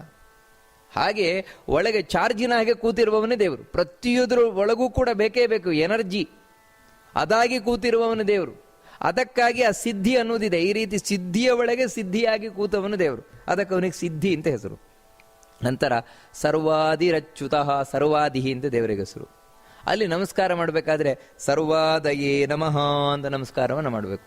ಏನಿದು ಸರ್ವಾದಿ ಅಂತ ಹೇಳಿದ್ರೆ ಶಬ್ದವೇ ಹೇಳ್ತಾ ಇದ್ದು ನೋಡಿ, ಇವೆಲ್ಲ ಸುಲಭ ಇದೆ. ಸರ್ವ ಅಂದ್ರೆ ಎಲ್ಲ, ಎಲ್ಲದರ ಆದಿ. ಆದಿ ಅಂದ್ರೆ ಮೊದಲು, ಮೊದಲಿದ್ದವನು ಇವನೇ. ಎಲ್ಲಕ್ಕಿಂತಲೂ ಮೊದಲಿದ್ದವನು ಇವನೇ. ಇವನಿಗಿಂತ ಮೊದಲು ಇನ್ಯಾರು ಇಲ್ವೇ ಇಲ್ಲ. ಯಾಕಂತ ಹೇಳಿದ್ರೆ ಎಲ್ಲದರ ಕಡೆಗೂ ಇರುವವನು ಇವನೇ, ಅದಕ್ಕಾಗಿ ಇವನೇ ಮೊದಲಿರುವುದು. ಅಂದ್ರೆ ಇಡೀ ಜಗತ್ತೆಲ್ಲ ನಾಶ ಆಯಿತು, ಪ್ರಳಯದಲ್ಲಿ ಎಲ್ಲ ಹೋಯ್ತು ಅಂದ್ರೆ ಕಡೆಗೆ ಉಳಿದಿರುವುದು ಯಾರು? ಇವನೊಬ್ಬ ಮಾತ್ರ. ನಾರಾಯಣ ಭಗವಂತ ಒಬ್ಬ ಮಾತ್ರ ಉಳ್ಕೊಂಡಿರ್ತಾನೆ. ಅದಕ್ಕಾಗಿ ಮುಂದೆ ಸೃಷ್ಟಿ ಆಗಬೇಕಾದ್ರೆ ಮೊದಲು ಇದ್ದವನೇ ಯಾರು? ಇವನೇ. ಅದಕ್ಕೆ ಮುಂದೆ ಇಡೀ ಸಮಸ್ತ ವಸ್ತುಗಳು ಏನು ಬರ್ತದೆ ಎಲ್ಲದಕ್ಕೂ ಮೊದಲು ಇವನೇ. ಅಥವಾ ನಾವು ಇನ್ನೊಂದು ರೀತಿ ನೋಡೋದಾದ್ರೆ, ನೀವು ಎಲ್ಲಿಯೇ ತಗೊಳ್ಳಿ, ಯಾವುದೇ ಒಂದು ವಿಷಯ ತಗೊಳ್ಳಿ, ಮೊದಲು ಯಾರಿರ್ತಾನೆ ಅಂದ್ರೆ ದೇವರಿರ್ತಾನೆ. ಯಾಕಂದ್ರೆ ದೇವರಿದ್ರೇನೆ ಅದು ಮುಂದೆ ಹೋಗ್ತದೆ. ಒಂದು ಸಾಲು, ಇವಾಗ ಒಂದು ಟ್ರೈನ್ ಮುಂದೆ ಹೋಗಬೇಕು ಅಂದ್ರೆ ನೀವು ಯಾವುದೇ ಒಂದು ಟ್ರೈನ್ ತಗೊಳ್ಳಿ, 50-40 ಎಷ್ಟೇ ಬೋಗಿಗಳಿದ್ರು ಅದರಲ್ಲಿ ಒಂದು ಇಂಜಿನ್ ಬೇಕೇ ಬೇಕು. ಇಂಜಿನ್ ಇಲ್ದಿದ್ರೆ ಅಷ್ಟು ಬೋಗಿಗಳು ಹೋಗಲ್ಲ. ಅದರಿಂದಾಗಿ ಎಲ್ಲಾ ಟ್ರೈನ್ಗಳೇನಿದೆ, ಎಲ್ಲಾ ಟ್ರೈನ್ಗಳ ಆದಿಯಲ್ಲಿ ಮೊದಲಿರುವುದು ಯಾವುದು ಅಂತ ಹೇಳಿದ್ರೆ ಇಂಜಿನ್. ಹಾಗೇನೆ ಪ್ರತಿಯೊಂದು ದೇವತೆಗಳ ಸಾಲು ತಗೊಳ್ಳಿ, ಪ್ರತಿಯೊಂದು ಮುನಿಗಳ ಸಾಲು ತಗೊಳ್ಳಿ, ಪ್ರತಿಯೊಂದು ಜೀವರ ಎಲ್ಲೇ ತಗೊಂಡ್ರು ಕೂಡ ಮೊದಲಿರುವವನು ಭಗವಂತನೇ. ಅವನೇ ಚಾಲನೆಯನ್ನು ಕೊಡ್ತಾ ಇರುವವನು, ಅದನ್ನು ಎಳ್ಕೊಂಡು ಹೋಗ್ತಾ ಇರುವವನು, ಎಂಜಿನ್ ಆಗಿದ್ದು. ಅದಕ್ಕೆ ಅವನನ್ನು ಸರ್ವಾದಿ ಅಂತ ಕರೀತಾರೆ ಭಗವಂತನನ್ನು. ನಂತರ ಅಚ್ಯುತಃ ಅಂತ ಭಗವಂತನನ್ನು ಇಲ್ಲಿ ನಮಸ್ಕಾರ ಮಾಡಬೇಕಾದ್ರೆ ಅಚ್ಯುತಾಯ ನಮಃ ಅಂತ ಭಗವಂತನಿಗೆ ನಮಸ್ಕಾರವನ್ನು ಮಾಡಬೇಕಾದದ್ದು. ಅಚ್ಯುತ ಅಂತ ಹೇಳಿದ್ರೇನು? ಚ್ಯುತಿ ಅಂತ ಹೇಳಿದ್ರೆ ನಾಶ ಅಥವಾ ಜಾರುವಂತಹದ್ದು. ಭಗವಂತ ಏನಿದ್ದಾನೆ ನ ಛವತೆ ಅಂದರೆ ಯಾವತ್ತಿಂದ ಯಾವತ್ತಿಗೂ ತನ್ನ ಸ್ಥಾನದಿಂದ ಕೆಳಗೆ ಬೀಳಲ್ಲ. ಅದರಿಂದಾಗಿ ದೇವರು ಇವಾಗ ನಾರಾಯಣ ಕೃಷ್ಣ ಸರ್ವೋತ್ತಮ ಅಂದರೆ ಸರ್ವೋತ್ತಮನೇ. ಅವನಿಗಿಂತ ಉತ್ತಮರು ಇನ್ನೊಬ್ಬರು ಬರ್ಲಿಕ್ಕೆ ಸಾಧ್ಯವೇ ಇಲ್ಲ, ಯಾವತ್ತಿಂದ ಯಾವತ್ತಿಗೂ ಸಾಧ್ಯ ಇಲ್ಲ. ಅವನೇ ಅಂದರೆ ಆ ಸುಪ್ರೀಂ ಅವನೇ. ಆ ಸ್ಥಾನ ಯಾವತ್ತೂ ಇನ್ನೊಬ್ಬರಿಗೆ ಬಿಟ್ಕೊಡಲ್ಲ, ಇನ್ನೊಬ್ಬರು ಅದರಲ್ಲಿ ಬಂದು ಕೂತ್ಕೊಳ್ಳುವ ತಾಕತ್ತೂ ಇಲ್ಲ. ಅದಕ್ಕೆ ಅವನನ್ನು ಅಚ್ಯುತ ಅಂತ ಕರೆಯುವುದು. ತನ್ನ ಸ್ಥಾನದಿಂದ ಯಾವತ್ತೂ ಜಾರದವನು ದೇವರು. ಇಲ್ಲಿಗೆ 100 ನಾಮ ಆಯಿತು, 1000 ನಾಮದಲ್ಲಿ 100 ನಾಮ ಆಯಿತು. ಮುಂದಿನದ್ದು ವೃಷಾಕಪಿಹಿ ಅಂತ ಭಗವಂತನಿಗೆ ಹೆಸರು. ಇದಕ್ಕೆ ನಾವು ನಮಸ್ಕಾರ ಮಾಡಬೇಕಾದ್ರೆ ವೃಷಾಕಪಯೇ ನಮಃ ಅಂತ ನಮಸ್ಕಾರ ಮಾಡಬೇಕು. ಏನು ವೃಷಾಕಪಿ ಅಂತ ಹೇಳಿದರೆ, ದೇವರಿಗೆ ಯಾಕೆ ವೃಷಾಕಪಿ ಅಂತ ಕರೀತಾರೆ ಅಂತ ಹೇಳಿದರೆ, ವೃಷ ಅಂತ ಹೇಳಿದ್ರೆ ಏನು ಗೊತ್ತುಂಟಾ? ಮಳೆ ಬರಿಸುವುದು. ಏನು ಅಂತ ಹೇಳಿದ್ರೆ, ಭಕ್ತರೇನಿದ್ದಾರೆ, ಭಕ್ತರು ಕೇಳಿದ ಅಭೀಷ್ಟದ ಮಳೆ ಸುರಿಸ್ತಾನಂತೆ ದೇವರು. ಅದಕ್ಕೆ ಅವನಿಗೆ ವೃಷ ಅಂತ ಹೆಸರು ಭಗವಂತನಿಗೆ. ಭಕ್ತರು ಬೇಡಿದ ಅಭೀಷ್ಟವನ್ನು ಸುರಿಸುವಂಥವನು. ಕಪಿ ಅಂತ ಯಾಕೆ ಕರೀತಾರೆ ಅಂತ ಹೇಳಿದ್ರೆ, ಆನಂದವಾಗಿರ್ತಾನೆ ದೇವರು. ಅಂದರೆ ನಮಗೆ ಬೇಕಾಗಿದ್ದನ್ನು ಕೊಡ್ತಾನೆ, ಬೇಜಾರಿಂದಲ್ಲ, ಖುಷಿಯಿಂದ ದೇವರು ಕೊಡ್ತಾನಂತೆ. ಭಕ್ತರಿಗೆ ಬೇಡದ ಇಷ್ಟಾರ್ಥವನ್ನು ಕೊಡ್ತಾ ತಾನು ಆನಂದ ಪಡ್ತಾ ಇರ್ತಾನಂತೆ ದೇವರು. ಅದಕ್ಕೆ ಅವನಿಗೆ ವೃಷಾಕಪಿ ಅಂತ ಹೆಸರು ದೇವರಿಗೆ. ಕಾ ಅಂದರೆ ಸುಖ, ಅದನ್ನು ಪಿ ಅಂದರೆ ಪಿಬತಿ, ಕುಡಿತಾ ಇರ್ತಾನೆ.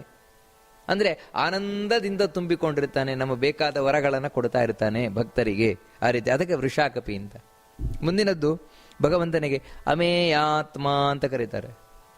ಅಮೇಯಾತ್ಮ ಅಂತ ಹೇಳಿದ್ರೆ ಇದನ್ನು ನಮಸ್ಕಾರ ಮಾಡಬೇಕಾದ್ರೆ ಅಮೇಯಾತ್ಮನೇ ನಮಃ ಅಂತ ನಮಸ್ಕಾರ ಮಾಡಬೇಕಾದದ್ದು. ಅಮೇಯಾತ್ಮ ಅಂತ ಹೇಳಿದ್ರೆ ಆ ಭಗವಂತ ಏನಿದ್ದಾನೆ ಅವನನ್ನು ಸಂಪೂರ್ಣವಾಗಿ ಯಾರಿಗೂ ತಿಳ್ಕೊಳ್ಳಿಕ್ಕಾಗೋಲ್ಲ ಅಂತ. ಎಲ್ಲ ಎಷ್ಟು ತಿಳ್ಕೊಂಡ್ರು ದೇವರದ್ದು ಚೂರೇ ತಿಳ್ಕೊಳ್ಳೋದು. ಯಾಕಂತ ಹೇಳಿದ್ರೆ ದೇವರು ಅಷ್ಟು ಅಗಾಧವಾಗಿದ್ದಾನೆ. ಯಾರು ತಾನೇ ಹಿಮಾಲಯವನ್ನು ಸಂಪೂರ್ಣ ತಿಳ್ಕೊಳ್ಳಿಕ್ಕೆ ಸಾಧ್ಯ? ಎಲ್ಲರೂ ಹಿಮಾಲಯವನ್ನು ತಿಳ್ಕೊಂಡ್ರು ನಮ್ಮ ಕಣ್ಣಿಗೆ ಎಷ್ಟು ಕಾಣುತ್ತೋ ಅಷ್ಟೇ ತಾನೇ ತಿಳ್ಕೊಳ್ಳಿಕ್ಕಾಗತ್ತೆ. ಅದೇ ರೀತಿ ಪ್ರತಿಯೊಬ್ಬ ದೇವತೆಗಳಿಂದ ಹಿಡಿದು ಪ್ರತಿಯೊಬ್ಬರು ಕೂಡ ತಮ್ಮ ತಮ್ಮ ಯೋಗ್ಯತೆ ಏನಿದೆ ಅಷ್ಟೇ ಭಗವಂತನ ತಿಳ್ಕೊಳ್ತಾರೆ ಹೊರತು ಸಂಪೂರ್ಣವಾಗಿ ಅವನನ್ನು ತಿಳ್ಕೊಳ್ಳೋರು ಯಾರೂ ಇಲ್ಲ. ಇಲ್ಲಿವರೆಗೆ ಯಾರು ದೇವರನ್ನು ನಾನು 100% ದೇವರನ್ನು ಅರ್ಥ ಮಾಡ್ಕೊಂಡಿದ್ದೇನೆ, ದೇವರನ್ನು ತಿಳ್ಕೊಂಡಿದ್ದೇನೆ, ಯಾರೂ ತಿಳ್ಕೊಂಡವರಿಲ್ಲ. ಯಾಕಂದ್ರೆ ಅವನ ಅಮೇಯ ಆತ್ಮ, ಅಳೆಯಲಿಕ್ಕಾಗದ ಸ್ವರೂಪವುಳ್ಳವನು ಭಗವಂತ. ನಂತರ ಸರ್ವಯೋಗ ವಿನಿಸೃತ ಅಂತ ಹೇಳ್ತಾರೆ. ಭಗವಂತ ಎಂಥವನಂದ್ರೆ ಸರ್ವಯೋಗ ವಿನಿಸೃತನಾದವನು ಅಂತ. ಏನು ಸರ್ವಯೋಗ ವಿನಿಸೃತ? ಇಲ್ಲಿ ನಮಸ್ಕಾರ ಮಾಡಬೇಕಾದ್ರೆ ಸರ್ವಯೋಗ ವಿನಿಸೃತಾಯ ನಮಃ ಅಂತ ನಮಸ್ಕಾರವನ್ನು ಮಾಡಬೇಕು. ಸರ್ವಯೋಗ, ಸರ್ವ ಅಂದ್ರೆ ಎಲ್ಲ, ಯೋಗ ಅಂತ ಹೇಳಿದ್ರೆ ಸಂಬಂಧ, ಅಟ್ಯಾಚ್ಮೆಂಟ್. ಅದರ ವಿನಿಸೃತ ಅಂದ್ರೆ ಅದನ್ನೆಲ್ಲ ಬಿಟ್ಟವನು. ಅಂದರೆ ದೇವರಿಗೆ ಯಾವ ಅಟ್ಯಾಚ್ಮೆಂಟು ಇಲ್ಲ, ಯಾರ ಅಟ್ಯಾಚ್ಮೆಂಟು ಇಲ್ಲ. ಮತ್ತೆ ದೇವರು ಒಬ್ಬನೇ ಆಗಿರುವ ಅಸಂಗ ಅಂತ, ಅದಕ್ಕೆ ವೇದಗಳೇನು ಕರೀತಾರೆ ಅಸಂಗ ಅಂತ. ಅವನಿಗೆ ಯಾರದ ಅಟ್ಯಾಚ್ಮೆಂಟ್ ಇಲ್ಲ. ಹೌದಾಗಿದ್ರೆ ಲಕ್ಷ್ಮಿ ಅವನ ಹೆಂಡತಿಯದ್ದು ಅಟ್ಯಾಚ್ಮೆಂಟ್ ಇಲ್ಲ ದೇವರಿಗೆ, ಯಾರದ ಅಟ್ಯಾಚ್ಮೆಂಟ್ ಇಲ್ಲ. ಅಲ್ಲ ಮತ್ತೆ ಅಷ್ಟು ಪ್ರೀತಿ ಮಾಡ್ತಾನೆ, ತನ್ನ ಎದೆಯಲ್ಲಿ ಇಟ್ಕೊಂಡಿದ್ದಾನೆ. ಈ ಭಕ್ತರಿಗೆ ಅಭೀಷ್ಟ ಕೊಡುವವನು ಭಗವಂತ. ಲಕ್ಷ್ಮಿ ಅಷ್ಟು ಭಗವಂತನನ್ನ ಭಕ್ತಿ ಮಾಡ್ತಾಳೆ. ಆ ಭಕ್ತಿಗೆ ಅನುಗುಣವಾಗಿ ತಾನು ಫಲವನ್ನು ಕೊಡ್ತಾನೆ, ಅನುಗ್ರಹವನ್ನು ಮಾಡ್ತಾನೆ. ಈ ರೀತಿ ಪ್ರತಿಯೊಬ್ಬರಿಗೂ ಕೂಡ ಅಷ್ಟೇ ಭಗವಂತ ಅವರವರ ಆರಾಧನೆ ಏನಿದೆ ಭಕ್ತಿ ಅದಕ್ಕೆ ಸರಿಯಾಗಿ ಫಲ ಕೊಡ್ತಾನೆ ಹೊರತು ಅವನಿಗೆ ಪ್ರಹ್ಲಾದ ಅಂತ ಹೇಳಿದ್ರೆ ಅತ್ಯಂತ ಪ್ರೀತಿಯೂ ಇಲ್ಲ, ಹಿರಣ್ಯಕಶಿಪು ಅಂತ ಹೇಳಿದ್ರೆ ದ್ವೇಷವೂ ಇಲ್ಲ, ಪಾಂಡವರು ಅಂತ ಹೇಳಿದ್ರೆ ಪ್ರೀತಿಯೂ ಇಲ್ಲ, ಕೌರವರು ಅಂತ ಹೇಳಿದ್ರೆ ದ್ವೇಷವೂ ಇಲ್ಲ. ಮತ್ತೇನಂದ್ರೆ ಪಾಂಡವರು ಭಕ್ತಿ ಮಾಡಿದ್ರು, ಭಕ್ತಿಗೆ ಅನುಗುಣವಾಗಿ ಅನುಗ್ರಹಿಸಿದ. ಪ್ರಹ್ಲಾದ ಭಕ್ತಿ ಮಾಡಿದ, ಭಕ್ತಿಗೆ ಅನುಗುಣವಾಗಿ ಅನುಗ್ರಹಿಸಿದ. ಹಿರಣ್ಯಕಶಿಪು ದ್ವೇಷ ಮಾಡಿದ, ಆ ದ್ವೇಷಕ್ಕೆ ಏನು ಶಾಸ್ತ್ರದಲ್ಲಿ ಫಲ ಹೇಳಿದ ಆ ಫಲವನ್ನು ಕೊಟ್ಟ ಹೊರತು ತನ್ನ ವೈಯಕ್ತಿಕವಾಗಿ ಕೊಟ್ಟದಲ್ಲ. ದೇವರು ನನ್ನನ್ನು ದ್ವೇಷ ಮಾಡ್ತಾನೆ ಆ ರೀತಿ ಅಲ್ಲ. ಮತ್ತೇನು ಅಂತ ಹೇಳಿದ್ರೆ ಶಾಸ್ತ್ರದಲ್ಲಿ ಈ ರೀತಿ ಮಾಡಿದರೆ ಈ ರೀತಿ ಶಿಕ್ಷೆ ಅಂತ ಹೇಳಿದೆ, ಅದನ್ನು ಕೊಟ್ಟಿದ್ದಾನೆ ಅಷ್ಟೆ. ಈ ರೀತಿ ಯಾವತ್ತು ಯಾವ ಸಂಘವೂ ಇಲ್ಲದೆ ಇರುವವನು, ಅಂದ್ರೆ ಅಟ್ಯಾಚ್ಮೆಂಟೇ ಇಲ್ಲ ದೇವರ. ಅದಕ್ಕೆ ಸರ್ವಯೋಗ ವಿನಿಸೃತ ಅಂತ ದೇವರನ್ನು ಹೇಳುವಂಥದ್ದು. ಇನ್ನು ಮುಂದಿನದ್ದು ಮಂತ್ರ ಯಾವುದು ಅಂತ ಹೇಳಿದ್ರೆ, ಶ್ಲೋಕ ಯಾವುದು ಅಂದ್ರೆ, ವಸುರು ವಸುಮನಾ ಸತ್ಯ ಸಮಾತ್ಮ ಸಂಮಿತ ಸಮಃ ಅಮೋಘ ಪುಂಡರೀಕಾಕ್ಷೋ ವೃಷಕರ್ಮ ವೃಷಾಕೃತಿ. ನೋಡಿ, ಇಲ್ಲಿ ಉಚ್ಚಾರಣೆಯಲ್ಲಿ ಗಮನಿಸಬೇಕಾದದ್ದು ವಸುರು ವಸುಮನಾ ಸತ್ಯ. ನೋಡಿ, ವಸುರು ವಸುಮನಾಹ ಅಲ್ಲಿ ದೀರ್ಘ ಇದೆ. ವಸುರು ವಸುಮನಾ ಸತ್ಯ, ಸತ್ಯ ಸತ್ಯ ಅಷ್ಟೇ ಅಲ್ಲ, ಸತ್ಯ ಹ ಅಂತ ಬರಬೇಕು, ಸತ್ಯ. ನಂತರ ಸಮಾತ್ಮ ದೀರ್ಘ ಇದೆ ಅಲ್ಲಿ, ಸಮಾತ್ಮ ಸಂಮಿತ ಸಮ, ಸಮಾತ್ಮ ಸಂಮಿತ ಸಮಃ, ಸಂಮಿತ ಸಮಃ. ನೋಡಿ ಆ ರೀತಿ ಬರಬೇಕಾದದ್ದು. ಆಮೇಲೆ ಅಮೋಘ ಮಹಾಪ್ರಾಣ ಇದೆ, ಅಮೋಘ ಗಹ್ ಅಲ್ಲಿ ಕೂಡ ಅಷ್ಟೇ. ಪುಂಡರೀಕಾಕ್ಷೋ ವೃಷಕರ್ಮ ಅಲ್ಲೂ ದೀರ್ಘ ಇದೆ, ಪುಂಡರೀಕಾಕ್ಷೋ ದೀರ್ಘ ಇದೆ. ನಂತರ ವೃಷಕರ್ಮ ದೀರ್ಘ ಇದೆ. ಆನಂತರ ವೃಷ ಕಪಿಹಿ. ಇಷ್ಟು. ಇಲ್ಲಿ ಮೊದಲು ಯಾವುದು ಅಂದರೆ ವಸುಹು ಅಂತ ದೇವರಿಗೆ ಹೆಸರು. ಇಲ್ಲಿ ನಮಸ್ಕಾರ ಮಾಡಬೇಕಾದ್ರೆ ವಸವೇ ನಮಃ ಅಂತ ದೇವರಿಗೆ ನಮಸ್ಕಾರವನ್ನು ಮಾಡಬೇಕಾದದ್ದು. ಇಲ್ಲಿ ಅರ್ಥ ಏನಂತ ಹೇಳಿದ್ರೆ, ವಸು ಅಂದರೆ ಅಷ್ಟವಸುಗಳು ಅಂತ ಕೇಳಿದ್ದೇವೆ ನಾವು. ಆ ಅಷ್ಟವಸುಗಳ ಒಳಗೆ ಇವನು ಕೂತಿದ್ದಾನೆ ಭಗವಂತ. ಏನಂದ್ರೆ ವಸು ಅಂತ ಹೆಸರಲ್ಲೇ ಕೂತಿದ್ದಾನೆ. ಏನು ವಸು ಅಂತ ಹೇಳಿದ್ರೆ ಏನಂದ್ರೆ, ವಾ ಅಂತ ಹೇಳಿದ್ರೆ ತುಂಬ ಶ್ರೇಷ್ಠವಾದ ಅಂತ, ವರಿಷ್ಠ. ಸು ಅಂದರೆ ಸುಖ, ಶ್ರೇಷ್ಠವಾದ ಸುಖ ಉಳ್ಳವನಾಗಿ ಎಲ್ಲ ವಸುದೇವತೆಗಳ ಒಳಗೆ ಕೂತಿದ್ದಾನೆ. ಅದಕ್ಕೆ ಅವನಿಗೆ ವಸು ಅಂತ ಹೆಸರು ದೇವರಿಗೆ. ಇನ್ನು ವಸುಮನಾಹ ಅಂತ ದೇವರಿಗೆ ಹೆಸರು. ಇಲ್ಲಿ ನಮಸ್ಕಾರ ಮಾಡಬೇಕಾದ್ರೆ ವಸುಮನಸೇ ನಮಃ ಅಂತ ದೇವರಿಗೆ ನಮಸ್ಕಾರ ಮಾಡಬೇಕು.